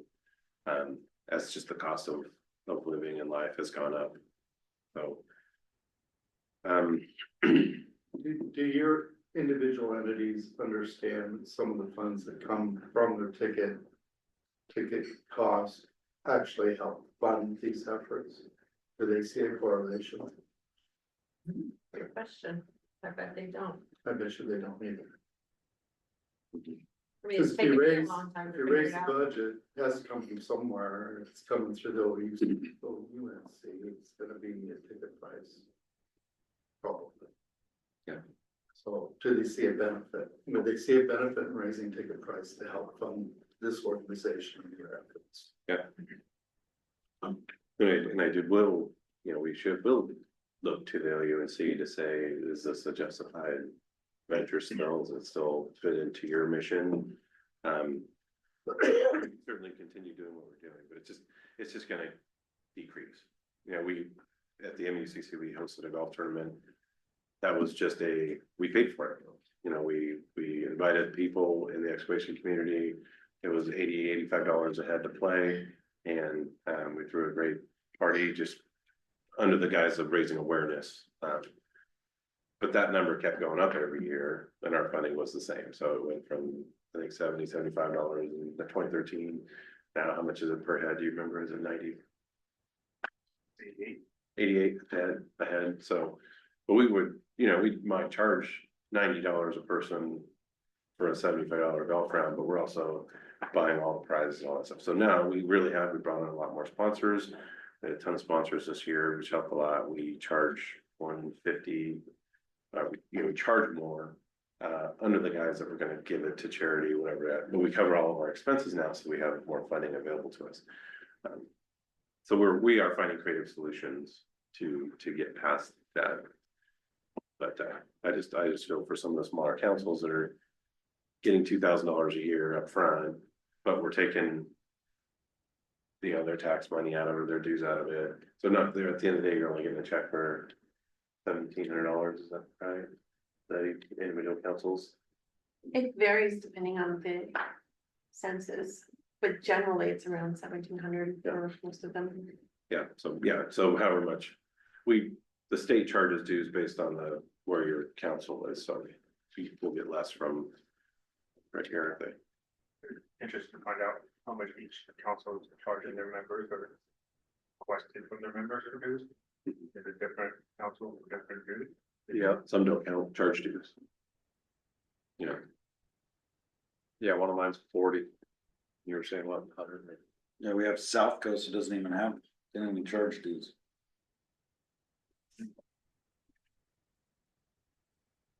But not gonna be just me, so. That's why I'm kind of coming to y'all. This is what this board's for. You got enough money, Ryan?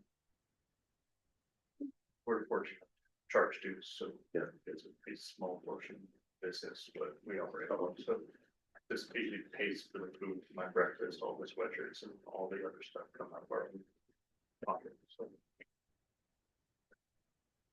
I also at one time had an employee before, like a call center and stuff, so you know what, someone's been grandfathered in from the time.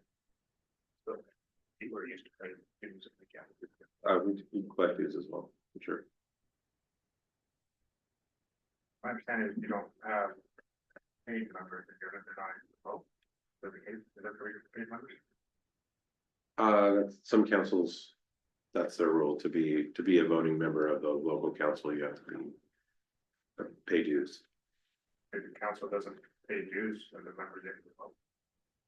In theory, no, but probably most bylaws would say no. People casually vote. Like Jake, he gets a vote because he's with the ML, but Jason's not a voice, so I don't know, but I still let him second that one motion. Yeah. I'm saying if your council doesn't have paid members, how are you voting and how are your members voting on, events and other things that are happening? Just like you would if they were paid. That's how it works. It really, each council can have their own bylaws. If you've got a quorum, does that count as? Yeah, so I mean, They'll go into Weimar without my green card, so. I know, I paid for 2 or 3 of them. So I'm not hearing a big push for asking for more funds. I wanted to have the discussion. definitely need Kitty to help us out. We wouldn't be able to do it without her, and if it's not something we can afford, requesting more funds. I agree. I know that y'all are doing more with less, and so doing less with the same. I'm sorry, we're all doing less with the same. And it's been a weird couple of years, and maybe we have to continue to going through these years where we're having these discussions at the end of the year where we're getting rid of funds. I look at what we just did today, not as we got rid of surplus, but we fulfilled our duty to the OUCC representing those counties still. So we just spent the money that they would have spent had they been active councils anyway. So that's very easy for me to stand up and say, we covered the whole state, feels good. We did our duty with what we had. But that might have been more money spent we might be spending more money in North Coast than maybe Lincoln County spent. Same thing, I know Lynn's told me that the cost of their annual contract dinner is just, I don't know if it's double, I don't want to put words in your mouth, Lynn, but it's increased quite a bit. So Yeah, we have definitely had to change venues from a restaurant to a food truck place because it was just way too expensive. Swag is more expensive. All outreach, of course, is more expensive. And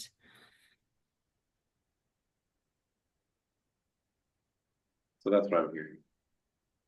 but we do always ask for additional assistance, and I don't know how that compares to other councils, and I don't know if other councils would do more if they had more. So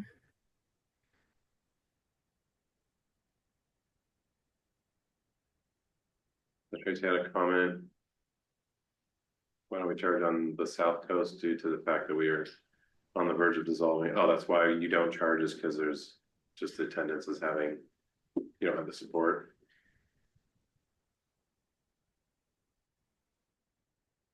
Charge them to show up. I just remember when I started 7 years ago, down there, they weren't charging then, so I don't know how far back that went. And we still, when the president stepped down and we basically started it over, we still haven't charged dues down there, so. And depending on how much media outreach each council does, they may not need to charge. They may get enough funding from us that they don't need to charge their members.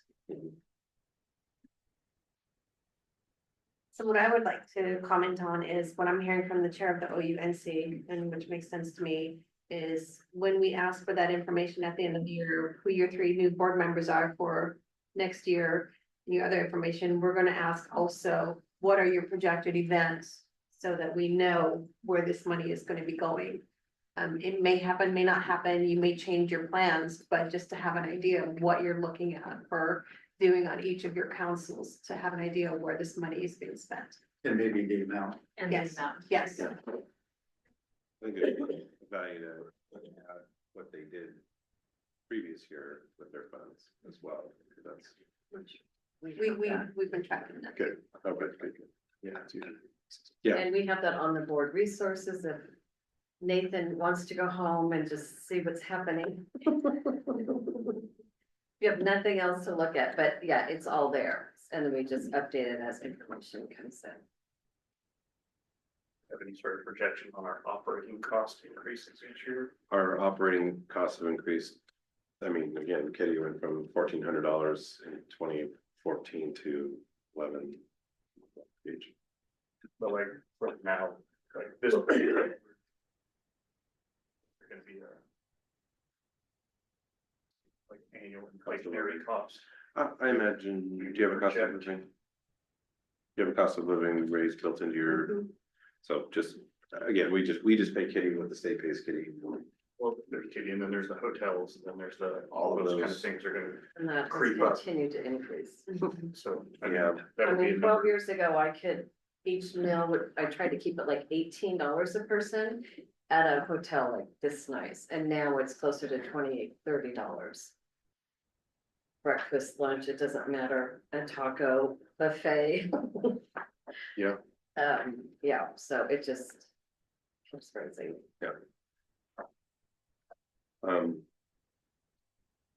mean, yeah. I mean, I think the economy justifies an ask. Just a matter of if you want us to do that or not.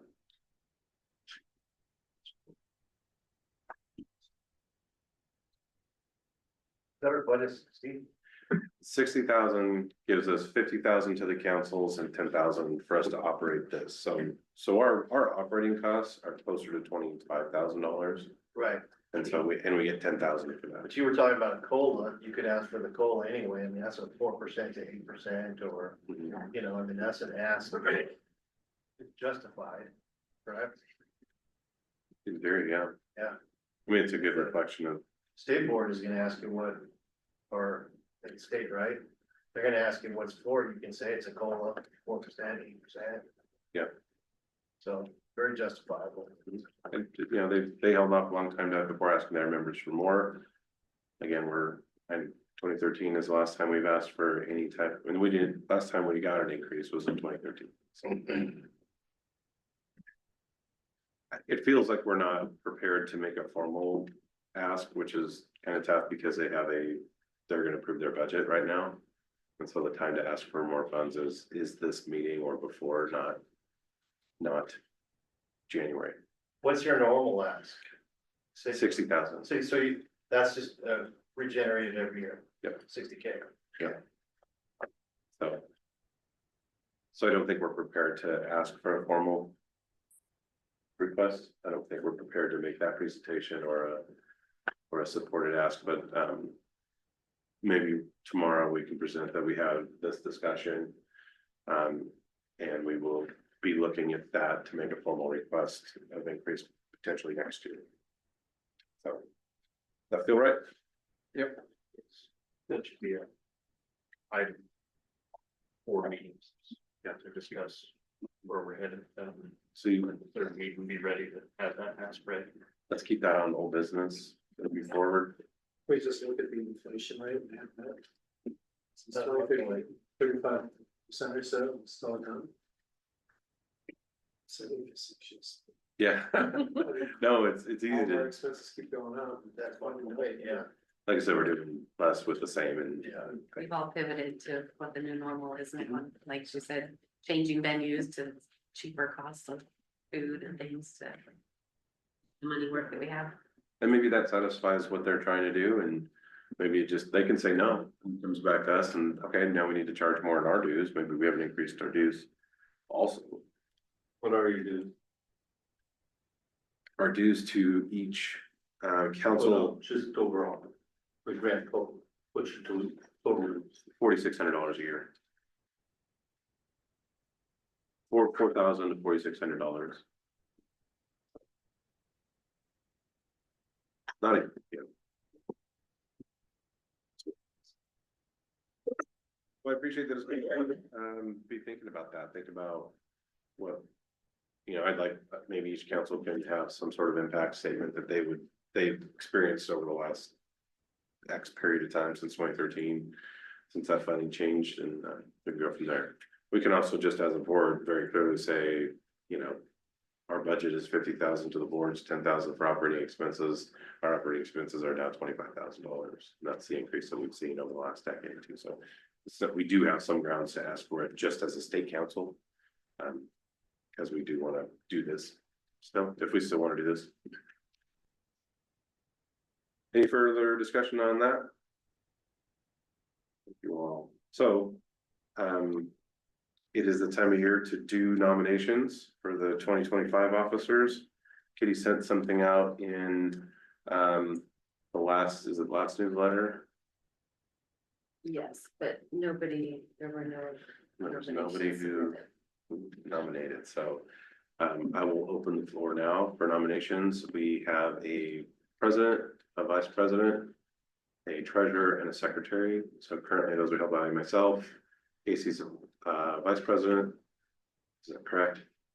Alba is the treasurer, and Lynn Dietering is the current secretary. So open the floor for nominations. All of those positions are open for nominations. I'd like to nominate the 2024 officers for 2025. Second that if I could. Well, she can't make a nomination anyway. Oh. But that's how we keep. She was giving somebody an example. Yes. An example. I have asked all of those members and they are willing to serve again if that is so.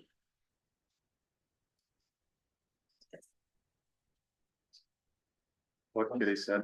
So does everyone understand who they can actually nominate? Yeah, that's what my question is. We've never been formal with it, but technically it would be the representatives of the councils. So so Rocky, you could make a nomination, Jake could make a nomination. I would say Jason represents the councils he represents.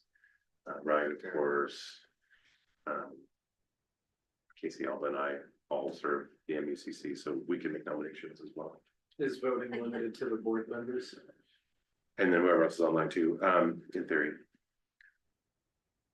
I was gonna propose if you have motions. I got the elbow.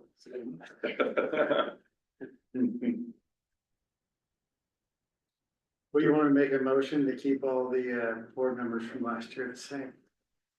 We have a motion to keep all board members the same. Second. And a second from Jake. Any further discussion? You've got to be here every time. You cannot miss these meetings. You'll stay as long as. As a point of discussion, I promise I will be here at every single meeting. Unless there's a baseball game or. We have that on record. No other discussions. No other discussion, hearing none. All those in favor, please say aye. Aye. Any opposed, state the same. Just for. Is that your official vote? Can I vote? No. Okay. Nope. Hearing none, motion passes. He's vice president. Thank you for your trust. We love Next year, when the this. president, you'll show. Oh, that's right. All right. New business, also we have the users group recap, so for those who know, One Call Concepts, has an annual meeting that we bring our customers in from all over the nation, and, we have, people from 17 different states come in. We have a 2.5-day conference that, full of great content and opportunities to share what different states are doing, and some content that we think applies to each of the state, what we're doing with our software, and what we're doing to help make a better system. So this year, it was in Key West. It was right before all the nonsense happened, so we made it in and out. Kitty, are you the only Where one? were those invites going out to? Everyone's welcome. We do provide room and board for, well, we provide transportation and room for one person from each of those councils. But states, well, board like 3 in Washington. So. All contracts. Yeah, there you go. So, but everyone's welcome to attend, and anyone that does attend also gets, can experience all the events we do, a lot of networking events, and of course, all the content, that's all provided by us. So it'd just be transportation and lodging. So if you're interested in going, they're working on next year's, but it's not defined yet, so. As far as I know. Not defined yet, but we were looking at Hawaii. That's ours. Lynn was there, signed up. Nominate me for the state board. Lynn attended half of the event on her own dime, and Kenny was there. So do you have anything you want to share? I think my big takeaway was Adam Franco's mobile app presentation. Jake, you would have enjoyed it. And because of that, then I started talking with the creative team, and for Oregon 811, we're working on a campaign. So aiming for December, January to really start launching, promoting the mobile app, maybe create a little pocket thing, like a step-by-step, like kind of like we do for the excavator checklist. So that was my big takeaway. And it's pretty, they do an amazing job. You really get to see all the work that One Call Concepts provides for our state. So with that mobile app too, those contractors don't know if they have a locate ticket, they can actually look it up, and then we can show them how to look it up. Say, do you have a locate ticket? I don't know. Well, let's show you how to look it up. Yeah. And then you can actually show them how to do. What's that? Something like that already? Yeah, we have the app right now. She's gonna do a marketing push. We want to really, get it out there, so. Yeah, I talked to contractors all day and none of them have said, oh yeah, I got the app. It's usually the person that's calling or doing the locate tickets have the app. Well, I know for our company, those apps and stuff like that are not allowed on our devices. So. Yeah, state Mhm. for us too, they really ratchet it down. Yeah. So some cities, some entities might not be able to use it. And that's the utilities. I'm not too sure about contractors. Maybe some of the bigger contractors are locked down like Well, that. the analysis that Adam gave, we always thought it would be used as a reference, you look up a ticket or you pull up the law or you reference, the videos or whatever it is, but the analysis showed that there's a great deal of people that use the app on their phones and tablets for actually entering in tickets, which we never really thought would happen. So we are probably going to be investing more and more into ways to make the app more useful for those people. I think that's great because, if our crews are out on site and doing a job inspection ahead of time, that's the best time in order, to enter your ticket. I don't know, maybe you could take a picture of the dig area. All that stuff. you can do Yeah. on the app. Yeah. Anything you can do online, you can do on the app now. It's just. We're looking at making it even more user friendly for those things that we didn't really think were gonna be used on it. statuses, positive response statuses, looking up statuses, all that. Push notifications. I love that. So unfortunately, you won't get to use it. It sounds like, but I mean, we do have a very difficult time with our company in regards to apps.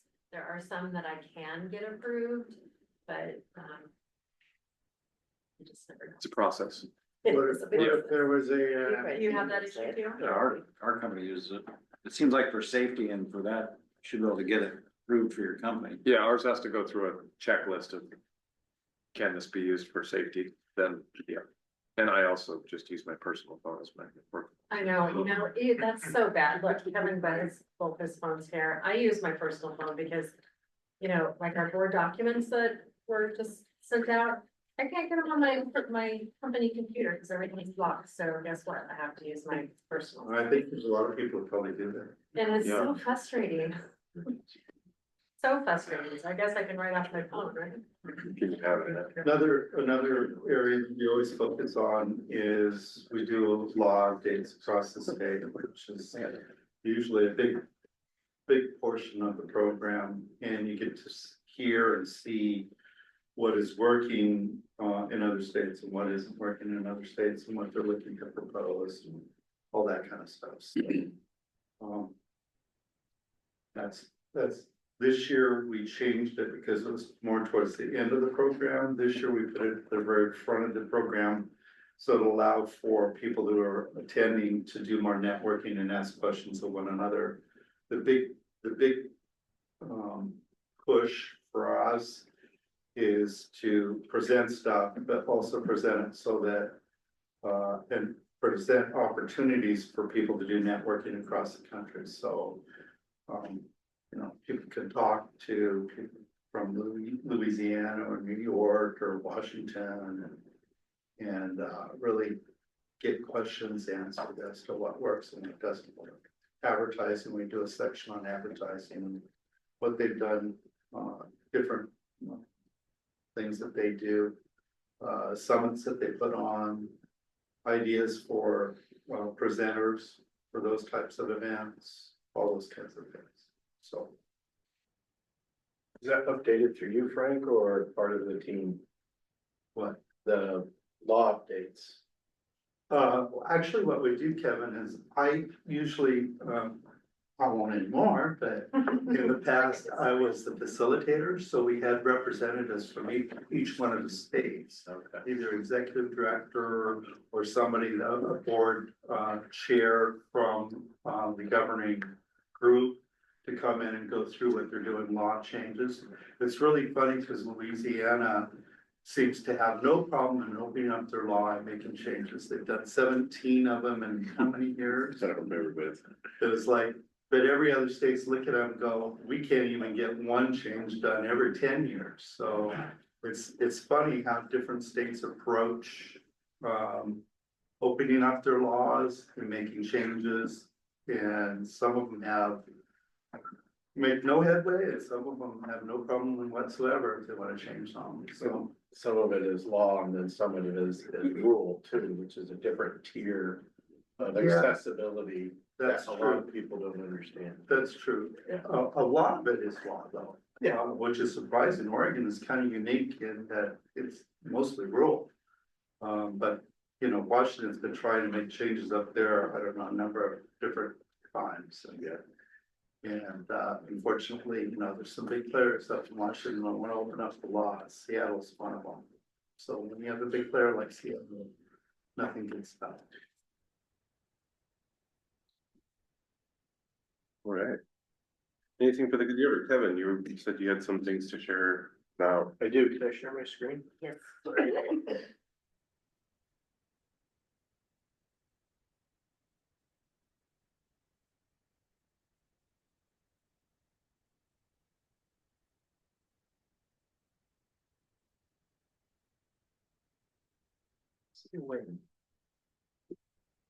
It should be working.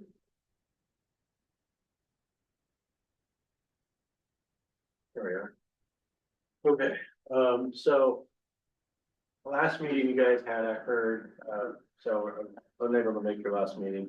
A lot of discussion about enforcement and, the different avenues about it, that, so here's some of the updates that we have going on. Some, Make that a little bigger.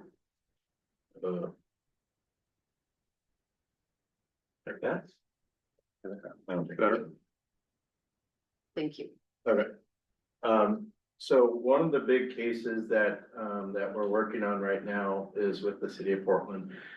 Current status on that is that we have submitted, all the testimony, for that case.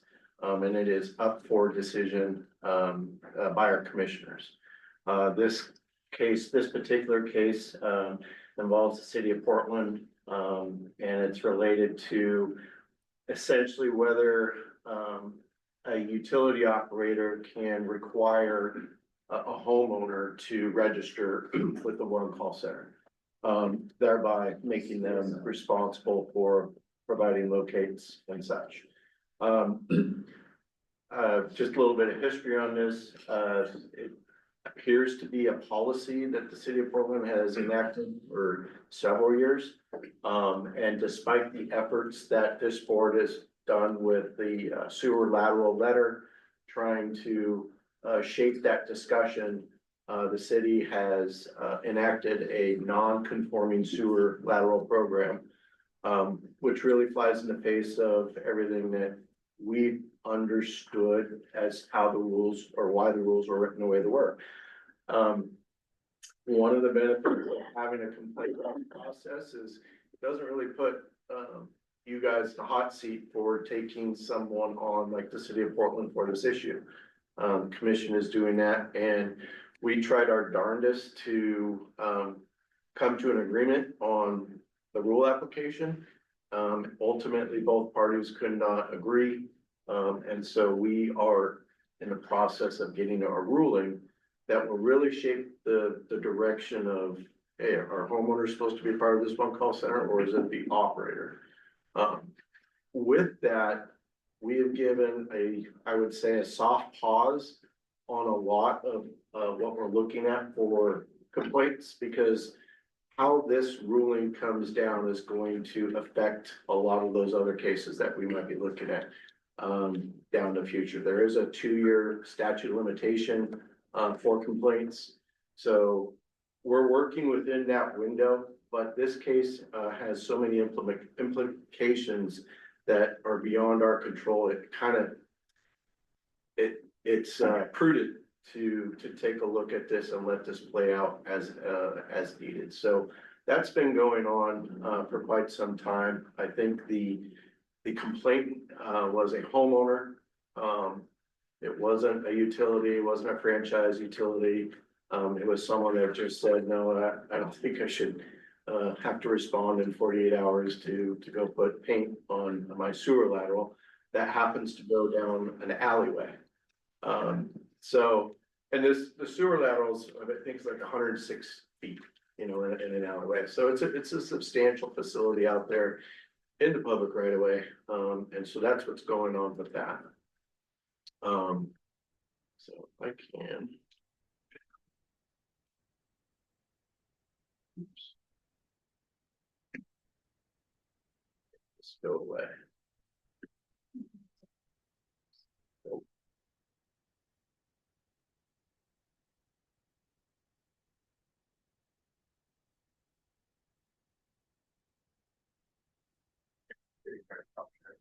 Oh. I'm trying to get back to my screen, my driving screen. I'll share again, sorry.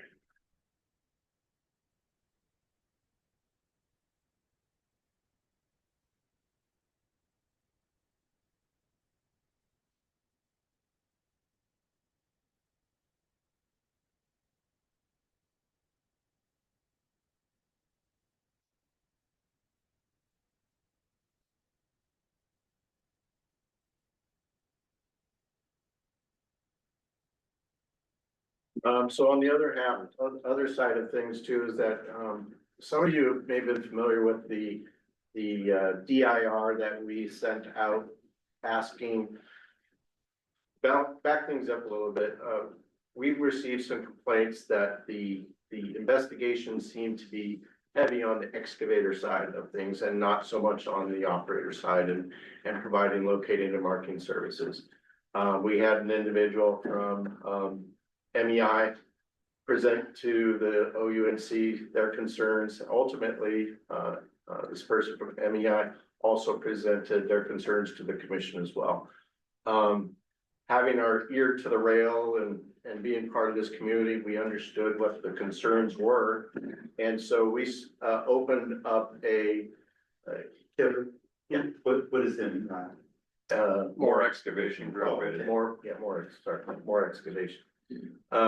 We opened up a information request to utilities about their damage prevention program. We came up with 15 questions that we felt was part of an effective damage prevention program. And we're looking at measuring what those utilities are bringing to the table as far as making sure that their maps are updated, making sure that their polygons are registered with the one call center appropriately. Do they have a management of change process for when they do find an error or an omission out in the field? I'm happy to share these questions with you guys. But it just kind of gives you an idea of where we're at the commission to evaluate, okay, there's the other side of the story too. It's not just about the excavation community. These utility operators, they should have processes, procedures in place to provide those locating the services, and how healthy are those systems and those processes. Where we're at right now is we evaluated on most of the investor-owned utilities. Some self-perform their own locates, some hire them out. But what we got back for answers, we were surprised to the extent of amount of variability of how they run their operations. Our goal was to get this done, the assessment done in the third quarter of this year. We're still working on that. But next steps going forward is we might have either a workshop or consider or ask some more follow-up questions to get some more clarity on what the hang-ups are, what the log jams are, and so forth. Most of these questions were developed not out of thin air, but out of best practices that industry already has. Some of you in this room may have participated in answering some of those questions. Just general feedback, not gonna call anyone out. They thought it was a pretty good exercise. It kind of opened their eyes from the standpoint of workflows within their systems to provide those services. So at this point, again, we're taking an assessment of those answers, and we hope to have something to move forward on, whether it's a rule change, PUC rule change, not an OUNC rule change. Is there some kind of inspection process the PUC needs to do? What is it that we should be doing at our level to create the expectation and get those, get everyone on the same page? So that's been an effort with that. Every year we tally up our enforcement aimed at natural gas facilities. The federal government comes in and audits the state. We keep track of a lot of the enforcement activities that we do, and we roll out what we've shared with the OUNC before, basic rule application, and it kind of gives you a rundown of what the findings were, who the role players are, what kind of enforcement action, if any, did we pursue. But then more importantly, we get to the best practices that staff identifies during an investigation, and we note those as part of the case as well. We kind of share most of this information during the investigation, but federal government likes to see documentation. And so we drum up this report annually for them. I have not done it for the OUNC. You know, just based on how it was used in the past, I just didn't go through the effort. So happy to share this with you all. Again, this is just gas related issues. It's not telecom or anything like that. So that space is going on right now. And then big update with creating a online dynamic learning experience for excavators. This is something that the CGA took on that really originated through the U.S. Department of Transportation. And we are about to launch phase 4, excuse me, 1 of 4. And what this was from the very beginning was state pipeline safety representatives really wanted to shape the conversation about, you know, what is the appropriate level of training that should be shared out with the community. And so we made this pitch to the U.S. Department of Transportation. Transportation said, yeah, we're going to give this on to CGA. And so CGA has developed a stakeholder group to develop training, also include a learning management system for the training. It's going to be free. You can sign in and take the training individually or by company. You already have a learning management system. But overall, we've identified about 47 different modules related to the damage prevention process. And we're really excited to make this part of the discussion about 811 process, stakeholders involved, consequences of not following.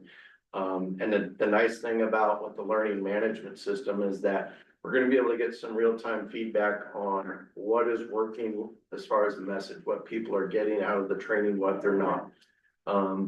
And because all of the training is backed by mostly CGA best practices, it's just taking a best practice, reducing it to about 1 to 3 micro learning objectives within a module, providing some real-time examples and making the training that's something that is repeatable.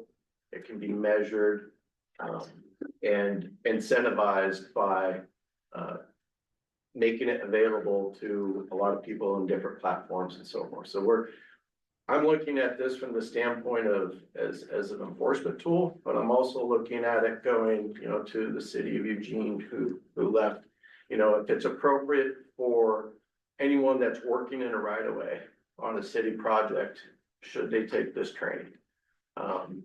You know, that's up to the city or a different permitting agency, or say an insurance agent or broker that is aware of, you know, this high risk activity. Okay, should this be part of their program as well? So it's going to be rolled in and available to a lot of different stakeholders, not just one call centers, not just us, but people that are trying to create the expectation. CJ's done a wonderful job to make this very inclusive to all those different stakeholder groups. So we're really excited about that. When do you think that's coming out? So phase 1 is supposed to be coming out in October this month.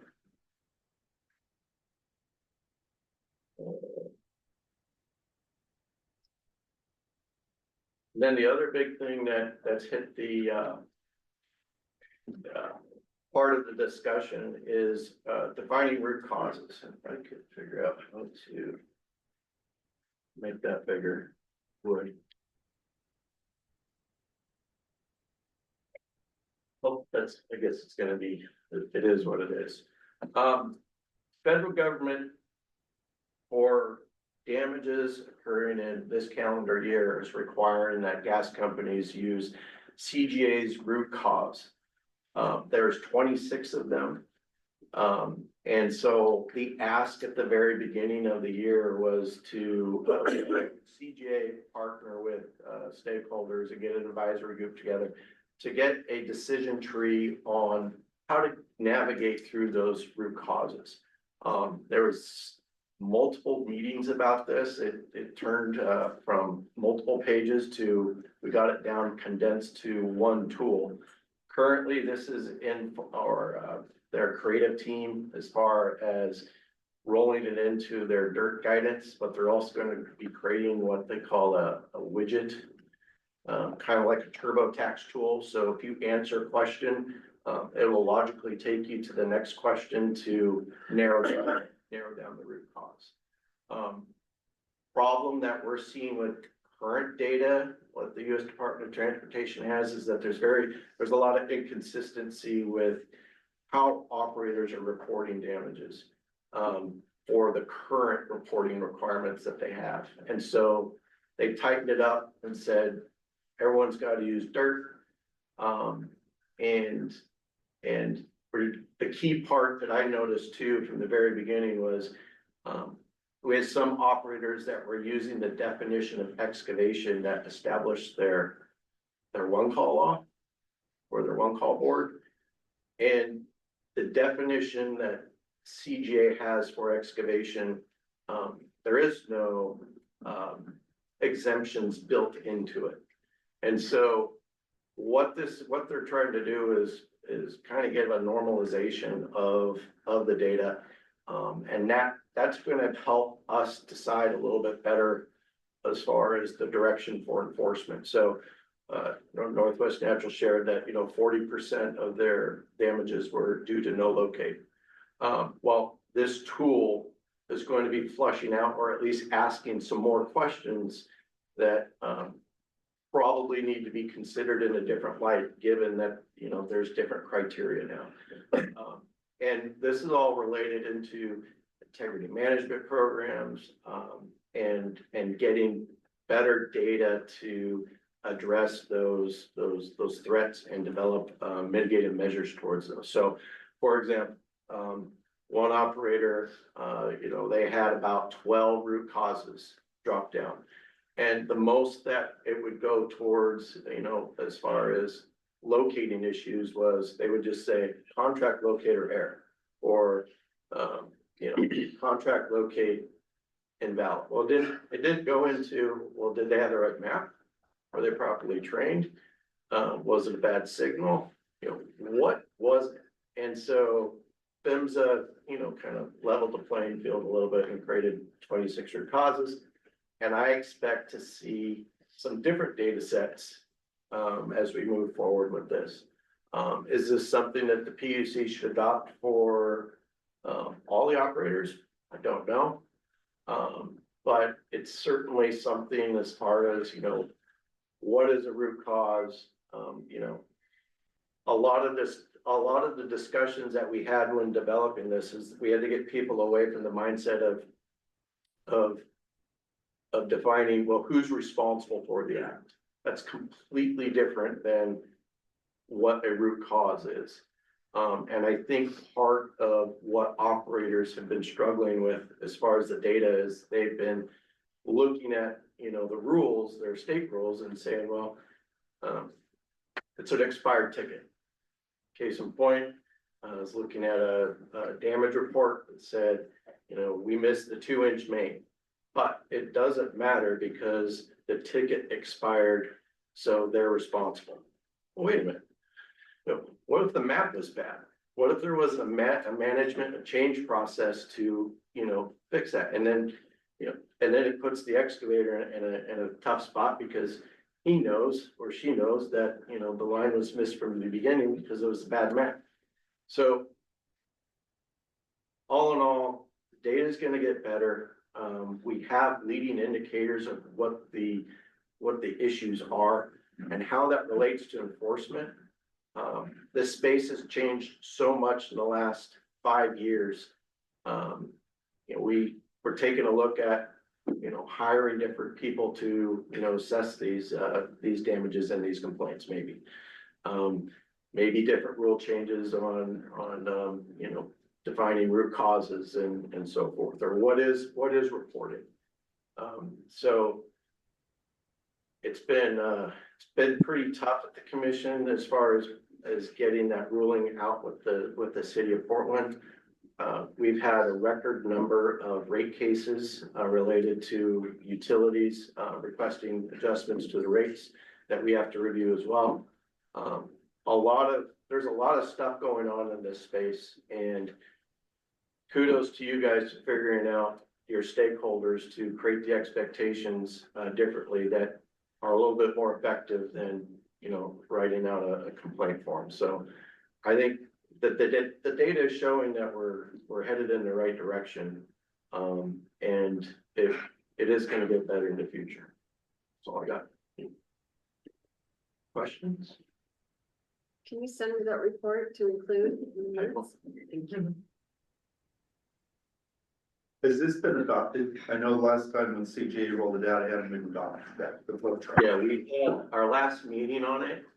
It went through, it got 100% consensus from all of the committees. There's about 15 people on this committee. It went to PHMSA. And so it's going to be coming out here in a more pretty version soon. I think it's pretty. It's pretty busy, but yeah, there was 4 buckets that things used to go in, and yeah, now this is 26 or 26. Yeah. And it's gonna be a lot better for us to look into the info now and figure out. 26 root causes, backed up by terminology and guidance. Clear, yeah. And it's tough to figure out, okay, you know, and a lot of the contract locators, you know, the first thing was, well, a ticket, yes or no. If it's not, then everything else is considered. Right. One of my arguments to the group was, hey, if we don't present something that is holistically balanced here, we're not gonna get buy-in from stakeholders. Yeah. And CGA did a really good job at, managing the tendencies and the passion that's on both sides of this. And so I've been impressed with their group and their leadership on this. And I think it's going to make a big, it's going to change the conversation going forward. So you hinted at possibly hiring another body or personnel. What would that look like in their roles? So right now I have 2 vacancies, pipeline safety inspector vacancies. And adjusting some of those duties within the realm of the job classification that the state allows. Might be able to, you know, get another person that will help look at the data. Yeah.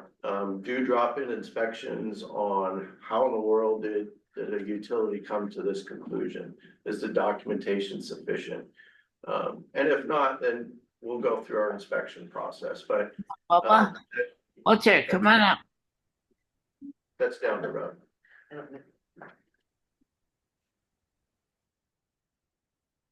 Okay. Yeah, just because we've been working with Washington side, and they have the whole meeting with us and the contractor at the same time. The way that we've been doing a lot with that lately, and it's been working really well, getting that one-on-one. So we file a complaint, the Washington UTC. I know it's completely different states and programs and everything, but what we've seen from them is a big change from the contractors, because it's taken care of the week we file the complaint. We have our person meet, they have their side meet, the UTC is on the other end. We give our case, they give their case, and then we've hammered out the fines, violations, if there is any in that case. And then it's just a good open conversation between all 3 parties that we've seen work really well lately. So I was just curious if the other personnel would sway that way, or. our approach to enforcement application and rule application is different from Washington because we're wired differently, just different, different systems. One of the things that I pushed in 2016 was getting to the root of the issue. And if the contractor or the operator doesn't have a procedure or process in place to achieve compliance, what's $1,000 penalty or $5,000 penalty? Waive 100. Let's put something in writing that is repeatable.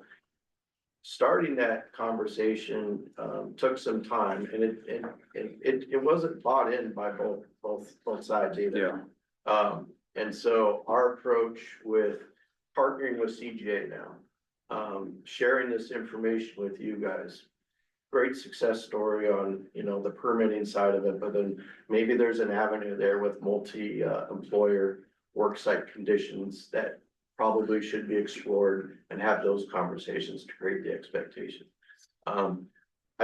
We are not, the commission, we do everything we can to settle these. This is the first one, the NC 405, the city of Portland, that has taken it all the way to the commission level.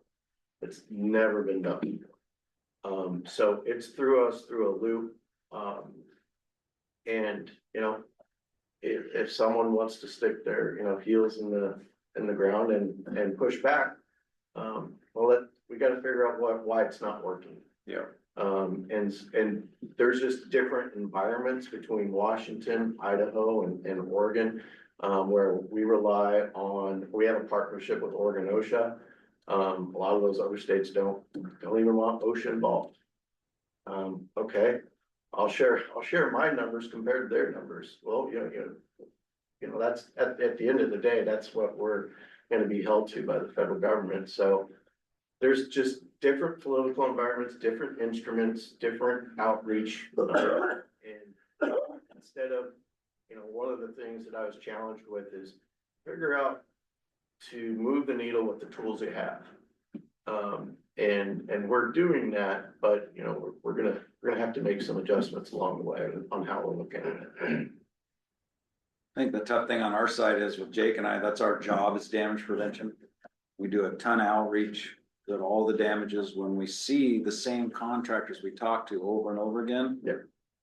Not calling for locates when it's free. That's the frustrating thing on our side. We know there's ways of doing things, but when we file on somebody and there's nothing being done about it, and the behavior is not changing. Right. And we go see them do it again after we have evacuations, fire departments in danger, and our workers in danger. That's where it gets really frustrating. We're a part of wanting to make things better. Right.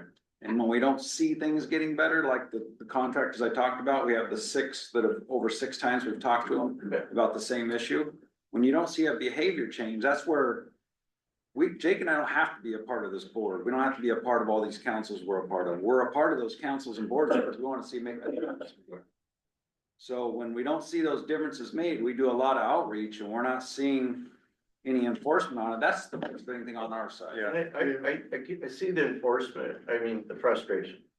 Numbers are going down in the right direction. One of the things that reading the CGA DIRT reports back in 2020 or 2021 is there is a very limited amount of data that's collected on why someone didn't use the 811 service. Having that part of something for feedback for us to move forward would be super valuable. Now, Northwest Natural, you guys have damage prevention teams. Not a lot of utilities have those specific resources to do just that. So balancing it out, but also getting the right story with the right data and not alienate, the other group. Got to figure out how to make this work. Maybe the fabulous 6 that you mentioned, needs a different approach with training. Maybe needs a different approach with what type of 811 service are they using? Are they just trying to call, or would it be more efficient if they got on and used the NXT system? So when we filed on them, if that was put in place. If we file on somebody and you're not following those rules, maybe that should be put in place where you have to take an 811 training. Let's figure out why you're not following the rules. And a lot of it is too, though, Jason, is rulemaking. Rulemaking and making our rules in a plain language standard. Love to talk to you on the side about my suggestion to the board on making a plain language standard for getting and how that was treated and rolled out into the board. I'd love to share that story with you because there are some things that we can do outside of enforcement, alternative enforcement, that will get us there quicker than. Well, that's the biggest part of what we do. I don't want to be, I shouldn't be enforcing anything. People doing the job should know the rules. The way I believe it, but what I'm getting at is we're out there trying to prevent damages, we're trying to train, and that's why we document everything, because if we see that behavior is not changing, we can call them up and say, hey, we notice you guys aren't calling for locate, we talked to you for the 5th time. Yep. Do you guys need a training? And when they deny our training and then they go out and damage our line. Yeah. Why, if I'm driving down the road and I see that same contractor working without locate, should I stop and talk to him for the 12th time? It's not your job. And it's not, but our job is damage prevention. We take pride in what we're doing. I get that, but it's not your job, but it's the employer's responsibility to educate their employees. So that's. So how do we go about getting that done? That's what I was talking about, like we're working with the city of Eugene. They have been huge because they can pull permits if we have a contractor that's not following the rules. That's the way it should be when we got electricians going out and drive ground rods. We've had fires, we've had houses explode because of ground rods. When they go to get a permit, it should be mandatory that they get a locate ticket. There's a lot of ways of going around it. That's why I think as a board, even at the state level, we have to come up with better solutions because the definition of insanity is doing the same thing over and over again, expecting different results. And I guess my offer to that, let's get better data. Now we're talking 20. We talk about data, but in the end, these people know the rules. They're not choosing not to follow, and that's my view of it. Your view could be different, but mine is I'm out there every single day and I see why things get damaged, and it falls back on. First of all, they don't know the rules. Some of them don't even choose to follow the rules, and then we offer to educate them on the rules, and they still don't follow the rules. And I bring this up to companies, and their response to me is, Kevin, it would take a rule change before we change anything. That's my point. I just, so your contractors that you're talking about that are constantly breaking the rules, who is actually employing them? Like, who are they working for? The contract, who are they working for? The general contractor? Well, you got, say, certain landscape companies. We have 3 landscape companies that are on that list. Right. One of those landscape companies I'm talking about damages 5 times in a 5-year period without. And who are they working for? Are they working for a utility or are they working for, what kind of? They're working for general contractors, say Lennar Homes, the ones working for Hayden Homes. Okay, so why don't you roll up to them and We say, hey, do. look at this, Trust me, we this do. is your contractor. But as a general contractor, if you need to have an open house on Saturday and it's Friday and you need that job done, so they should be responsible too, so. There is a rule that can create that expectation at your disposal. So Jake and I, we talk about that, we're very passionate about, everybody knows I'm passionate, everybody's tired of hearing me talk about it. But when I took this job to make a change. If I don't see a change being made, I'm gonna be looking for a new job because I'm not the type of person that's gonna sit back and watch people continue to do the same thing over and over and over again and not be held accountable for it. So that's just the way I feel about it. Thank you. You have anything to say? Well, I mean, I think we're gonna get into it more tomorrow at the OUNC board, but the topic of enforcement is of course a hot topic for us, and I hear this conversation back and forth. We're very much focused on contractors and very much focused on Northwest Natural. But when I look at it, they have a lot of large, telephone and cable companies that don't even mark their facilities. And that's part of what. And I don't know if there's, when that doesn't happen, we get on and we fill out the form online, the enforcement form. And I don't know if there's a feedback portion of that. Yeah. It doesn't seem like we get feedback. Our members don't feel like they get feedback. There, like I said, I gave you the best scenario of what's in play right now with what's on the table. The damage information, request that we made to all utilities, also included telecoms. And I'll just characterize it as, the amount of indifference into that whole process was eye-opening, and it's gonna be addressed. You know, to go in there and get $1,000 on them when I'm looking at trying to change, or we're looking at trying to change a whole corporate structure on how to process these things, it needs to go to a different level. Taking this conversation to the OUNC board that's not chartered to do enforcement, I wouldn't recommend it. I would love to have those conversations because it's just not their charter. They are not. So do we need to take that directly to you? Or do we need to take those forms? Because right now, there is no feedback process. Our membership is drastically declining, and the reason our membership is drastically declining. We're gonna be enforcement. We're gonna be reaching out. Part of this workshop, after we look at, you know, the status of these damage prevention programs. And we're gonna be inviting, all the stakeholders to address this. What is the feedback time if I file a complaint online at this point? When can I expect to hear something? I don't have a time frame for you. What does that process look like if I fill out the form online? Where does it go? It goes to you.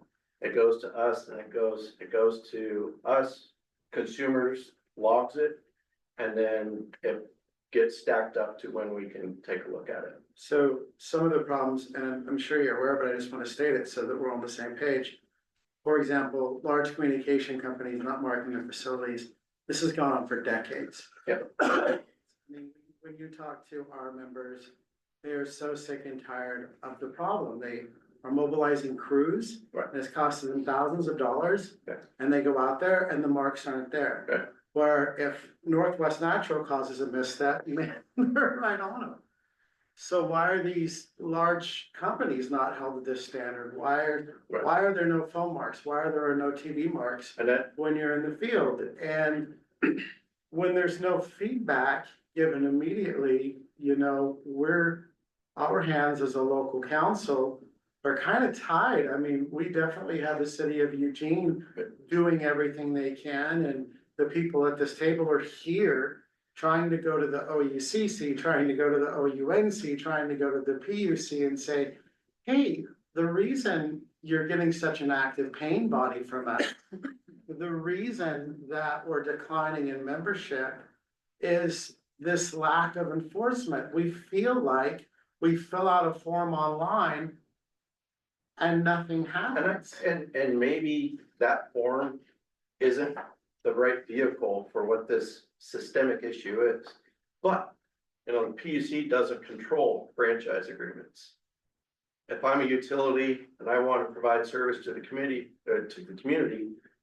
maybe the franchise agreement would be a better vehicle to create the expectation for mapping, response time, and so forth. But I understand what you're saying, and I like how you're breaking it down to the root cause.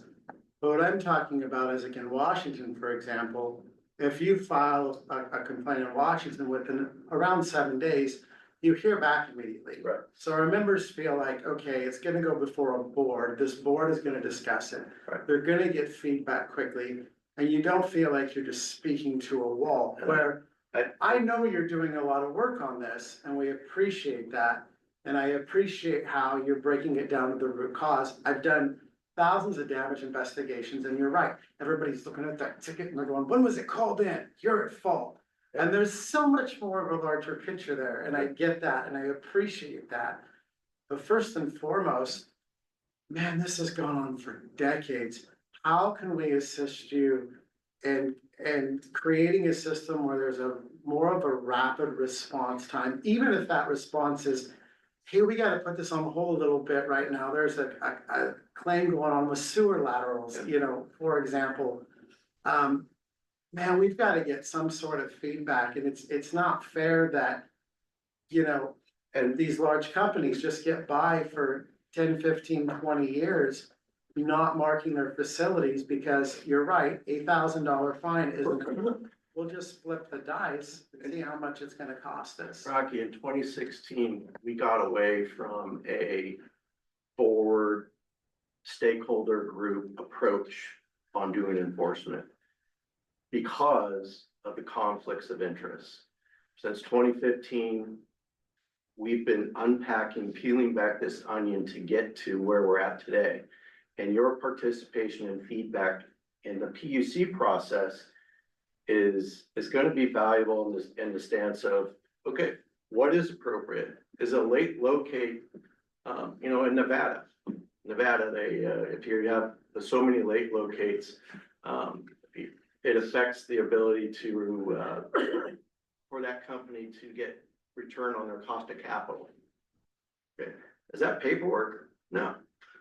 Is that an added administrative process? No, that's just reporting. And if they're not managing their contracts appropriately, then maybe that's the solution. So you're right, it's been decades, but and our damages were going up and up and up. And in 2016, we had a major shift on how we're going to do business. 4 years into it, what happened? COVID.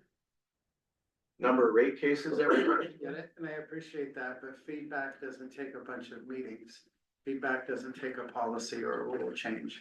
Feedback takes an email or a phone call. Members know that they are cared about, that their complaints are seen and they are viewed and there is something taken. I have presented at your council before. Yeah, we appreciate it. And I'll come down and talk to you guys. It's just because you got the PUC above your head right now that I'm just gonna nail you every chance I get, because that's what we're frustrating. We're not frustrated with Kevin. We appreciate what you do and we know you're doing a lot of work. It's the first But time. I'm speaking on behalf of our members who are extremely frustrated when they're fighting litigation. It's so frustrating when you spend thousands of dollars to go on the site.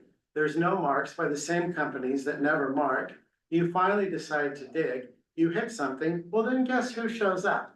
And now you're spending thousands of dollars, fighting in litigation in that way as well.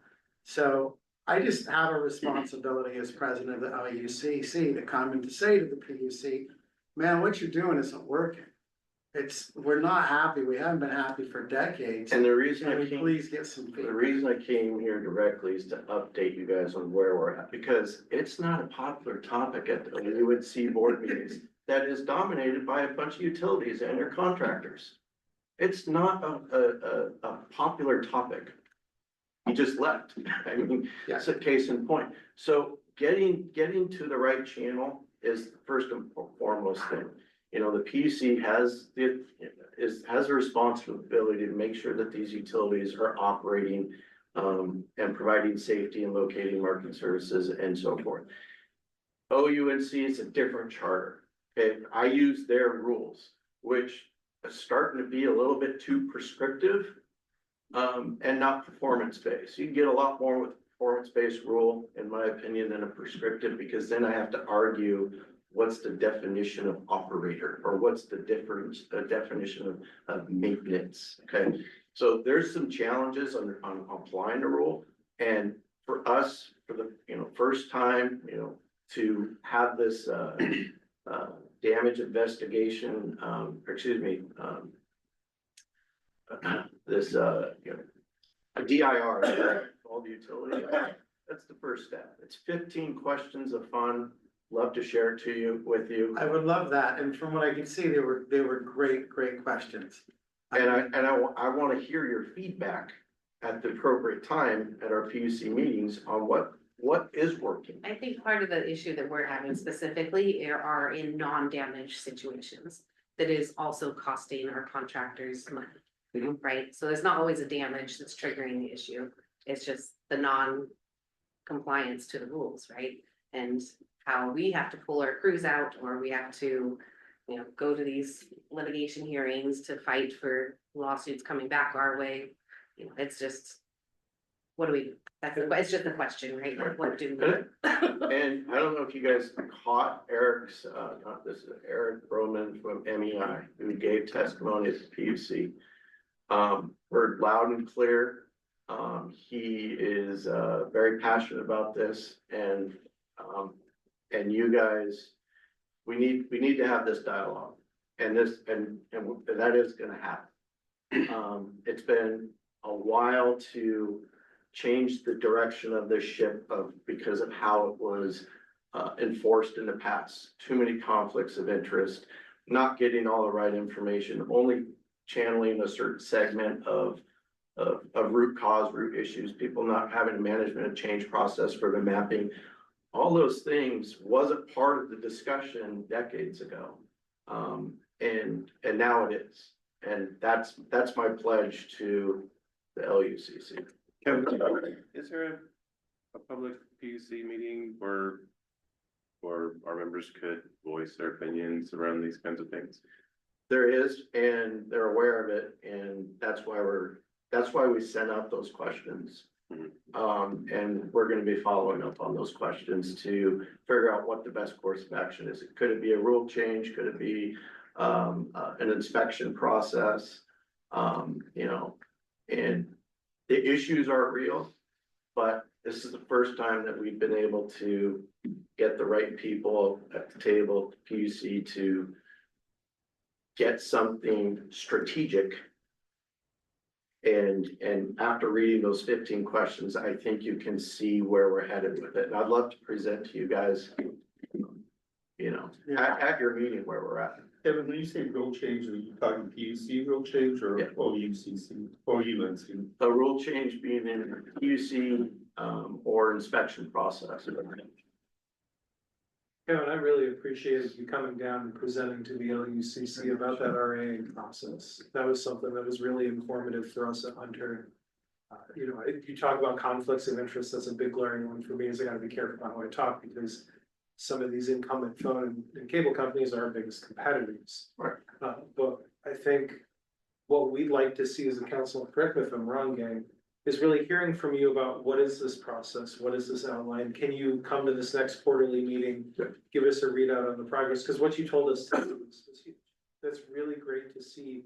Here's specifically what's being done. I think the thing that concerns us especially, we have a decline in membership.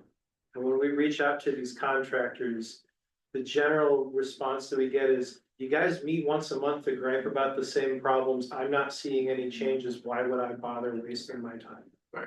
And that is the last thing we want to have, is our stakeholders in the community telling us to our faces that utility coordinating council meeting is a waste of their time because they're not seeing change. So I think giving us this info lets us go back to these people and relay, here's what we're seeing, here's what we're understanding, here's what you can expect. And a lot of times what I observed in the past was the operator getting to the excavators, well, let's work this out and let's not involve the PUC.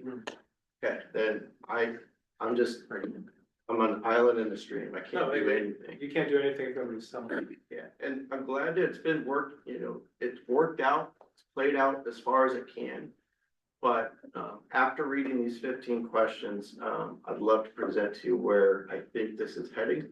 And completely also participating in my duties as a OUNC board member, keeping that separate. And I have to keep those separate because it's a different world on tomorrow's meeting. I don't even want to, you know, I'm not up for talking about enforcement in front of the board tomorrow. That's not my preference unless she calls me out on it, but it's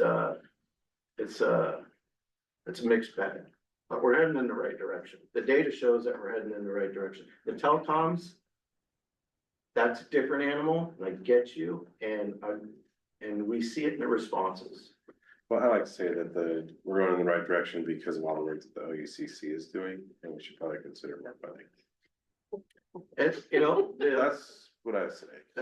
And maybe there's some opportunities for some grant, you know, to facilitate that. You know, managing that in the past has been difficult, but hearing your guys is how you're managing it, what tools and training are available, what are incentives that can be documented behind it. It might be a solution for funding for this group. Historically, we've had a very strong council for many years, and to see a decline all of a sudden is pretty impactful for us. You know, we've got a pretty tight community here between utility operators and the excavators, the private folks doing work in the right of way, and to have us all of a sudden be at this point where they want to dissolve and they like want to walk away because they're so frustrated. Be like, we have a pretty emotional connection to that and we want to fix it, you know, like. so- Historically, what was the makeup of your group in terms of contractors versus facility operators? Locators, you know what that was? I don't know how this list is. There's any goes what? back. Far better than most other councils. Yeah. Yeah, And I didn't see a lot of Lane County is a excavating pretty there. widespread county and we, you know, we go all the way from the coast to the mountains. And we have most of our, I seem to remember you have a pretty heavy contractor. yeah.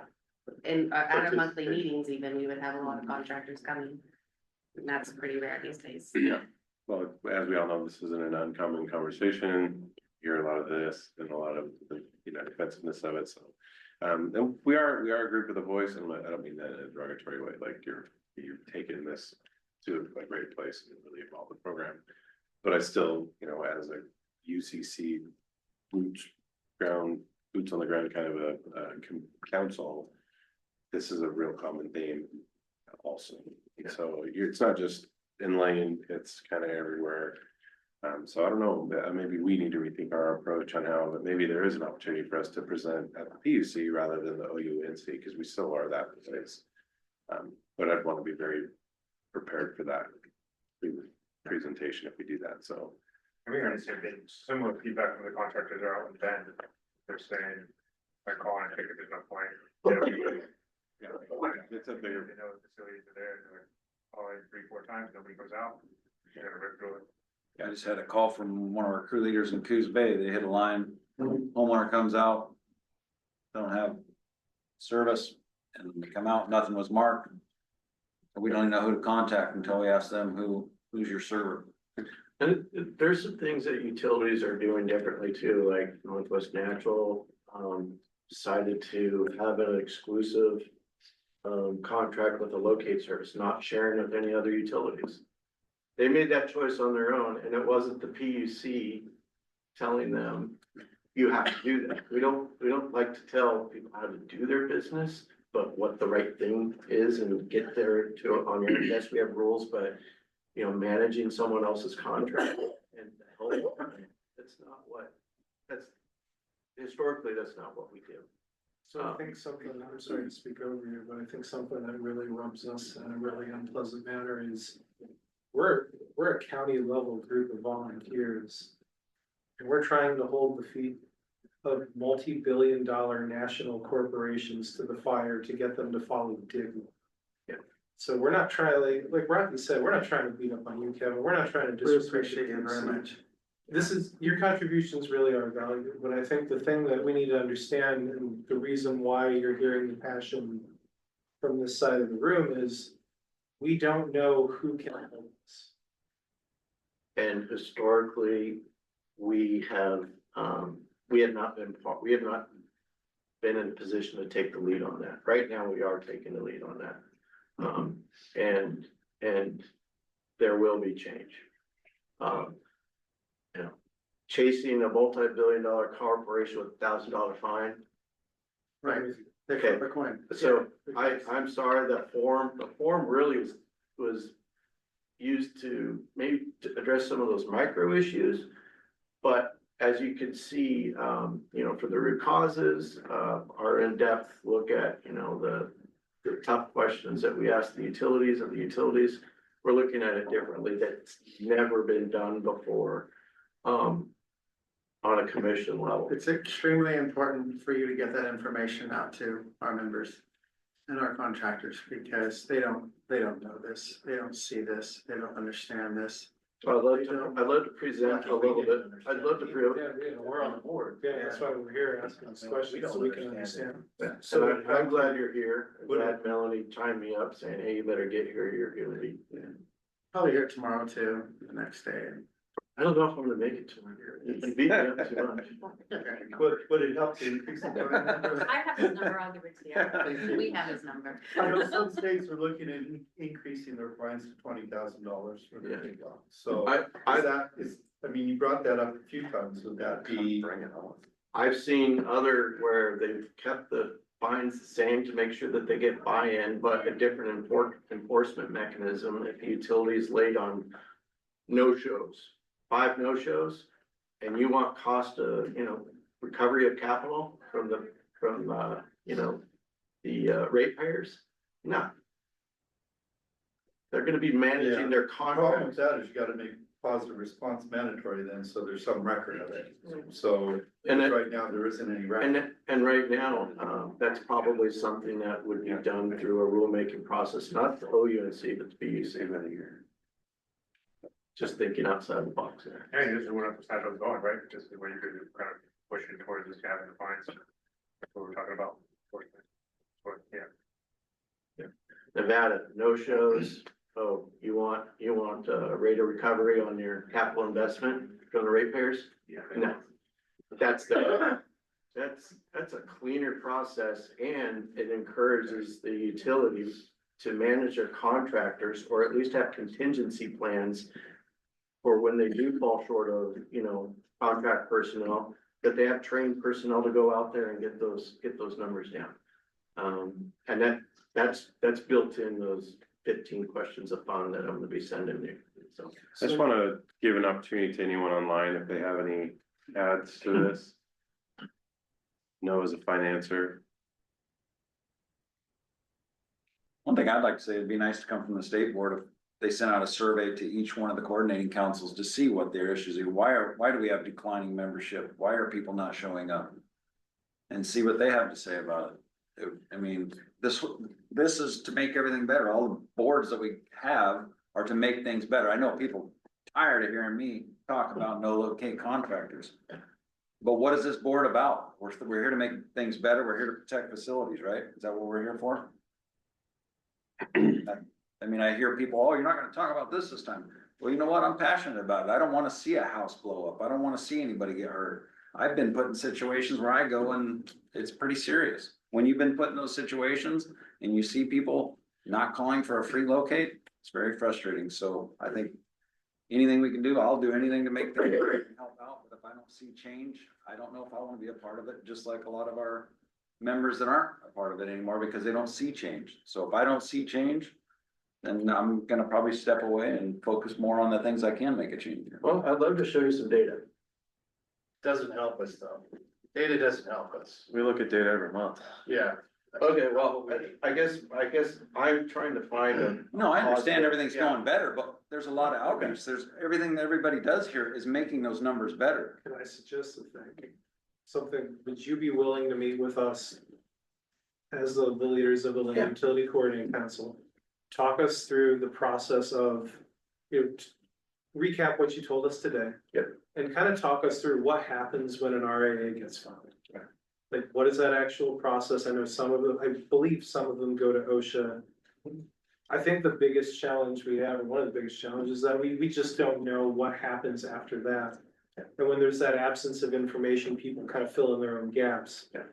And that, it's not doing you any kindness right now, and it's not helping our members either. And I think having that understanding of the process for us, having the understanding of what the enforcement options are available. And then also, I mean, if there's one thing I know about government, it's that changing rules is usually multi-layered and incredibly complex. And takes a long time to do because there's a lot involved with it. If you can give us an overview of, hey, like potential solutions, rule change to increase the fine, okay, what does that actually broad strokes look like? Right.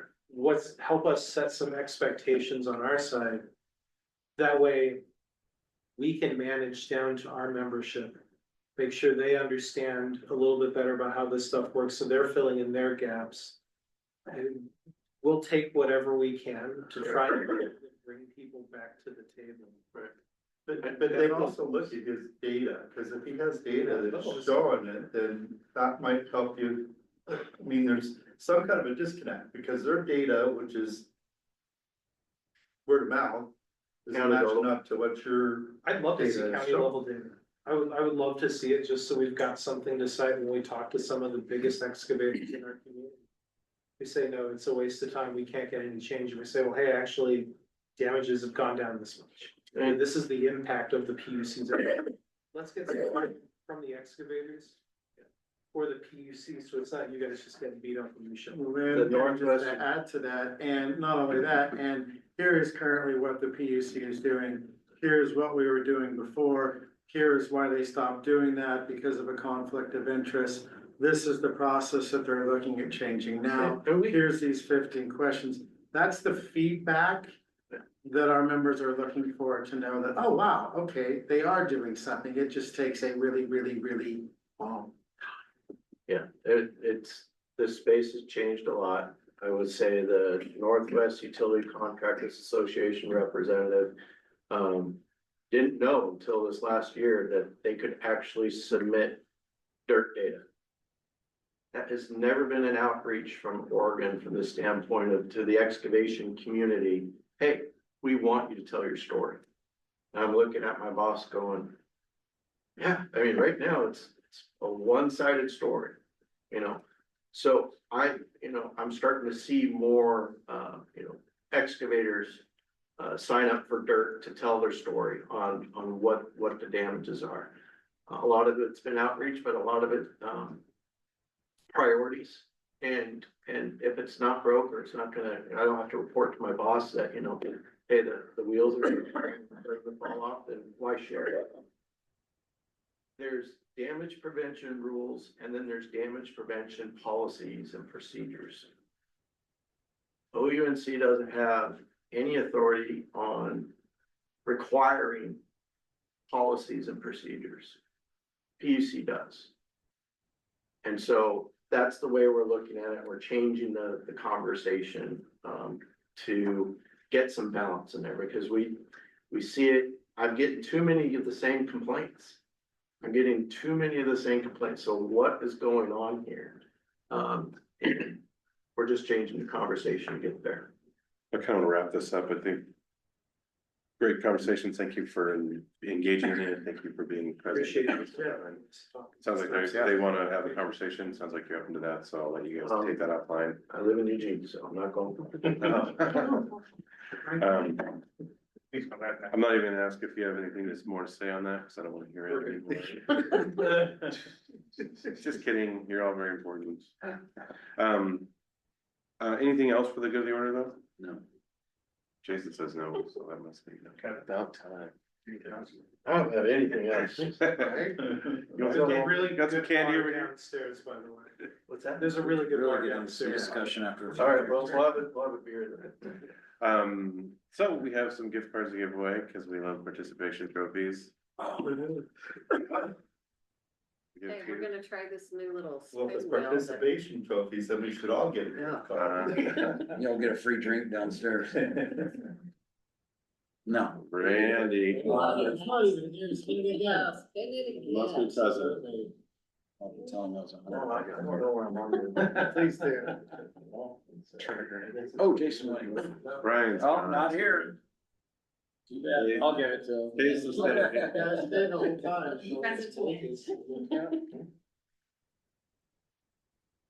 No, Jennifer's not here either. Oh, too long.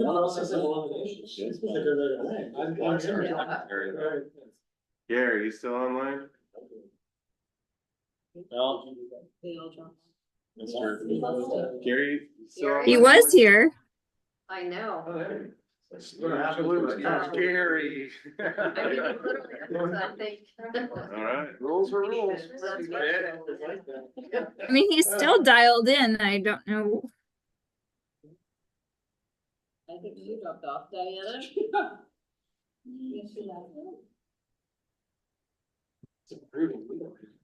Casey. Casey's not paying attention. He left the room. Are we doing two? Let's do one more. One more, okay, For the lively discussion. yeah. And we have all the Wait on plans. these raffles. Golf raffles here. Miranda, are you still on? Go on. Nope. Okay, it's gotta be somebody here in this room. That's what Yes. Yeah. Yay. Here's John, here's me. When I've been doing like a $25 Amazon gift card. So thank you again for your attendance and your participation. It's very valuable. We appreciate it. Tomorrow is the OUNC meeting. It is also open. I think it's here, right, Kitty? Yes. Breakfast is at 8, right out here. Come enjoy the Meetings at 9. meetings at 9. And our next meeting is at the airport, is that right? Yes. Sheridan at the Portland Airport, January 15th. And there's the rest of the year in front of you. Sun Feathers in Canyonville in April, July in Salishan, and October 15th out in Pendleton. So with that, again, appreciate your involvement, and we'll thank you again for the nominations and vote. To speak for the entire team, we're excited to serve you again. So eventually somebody else is gonna have to do this. No, okay, thanks. Even Frank got out, he's still here. All right, we'll see y'all tomorrow. Thank you all. Thank you.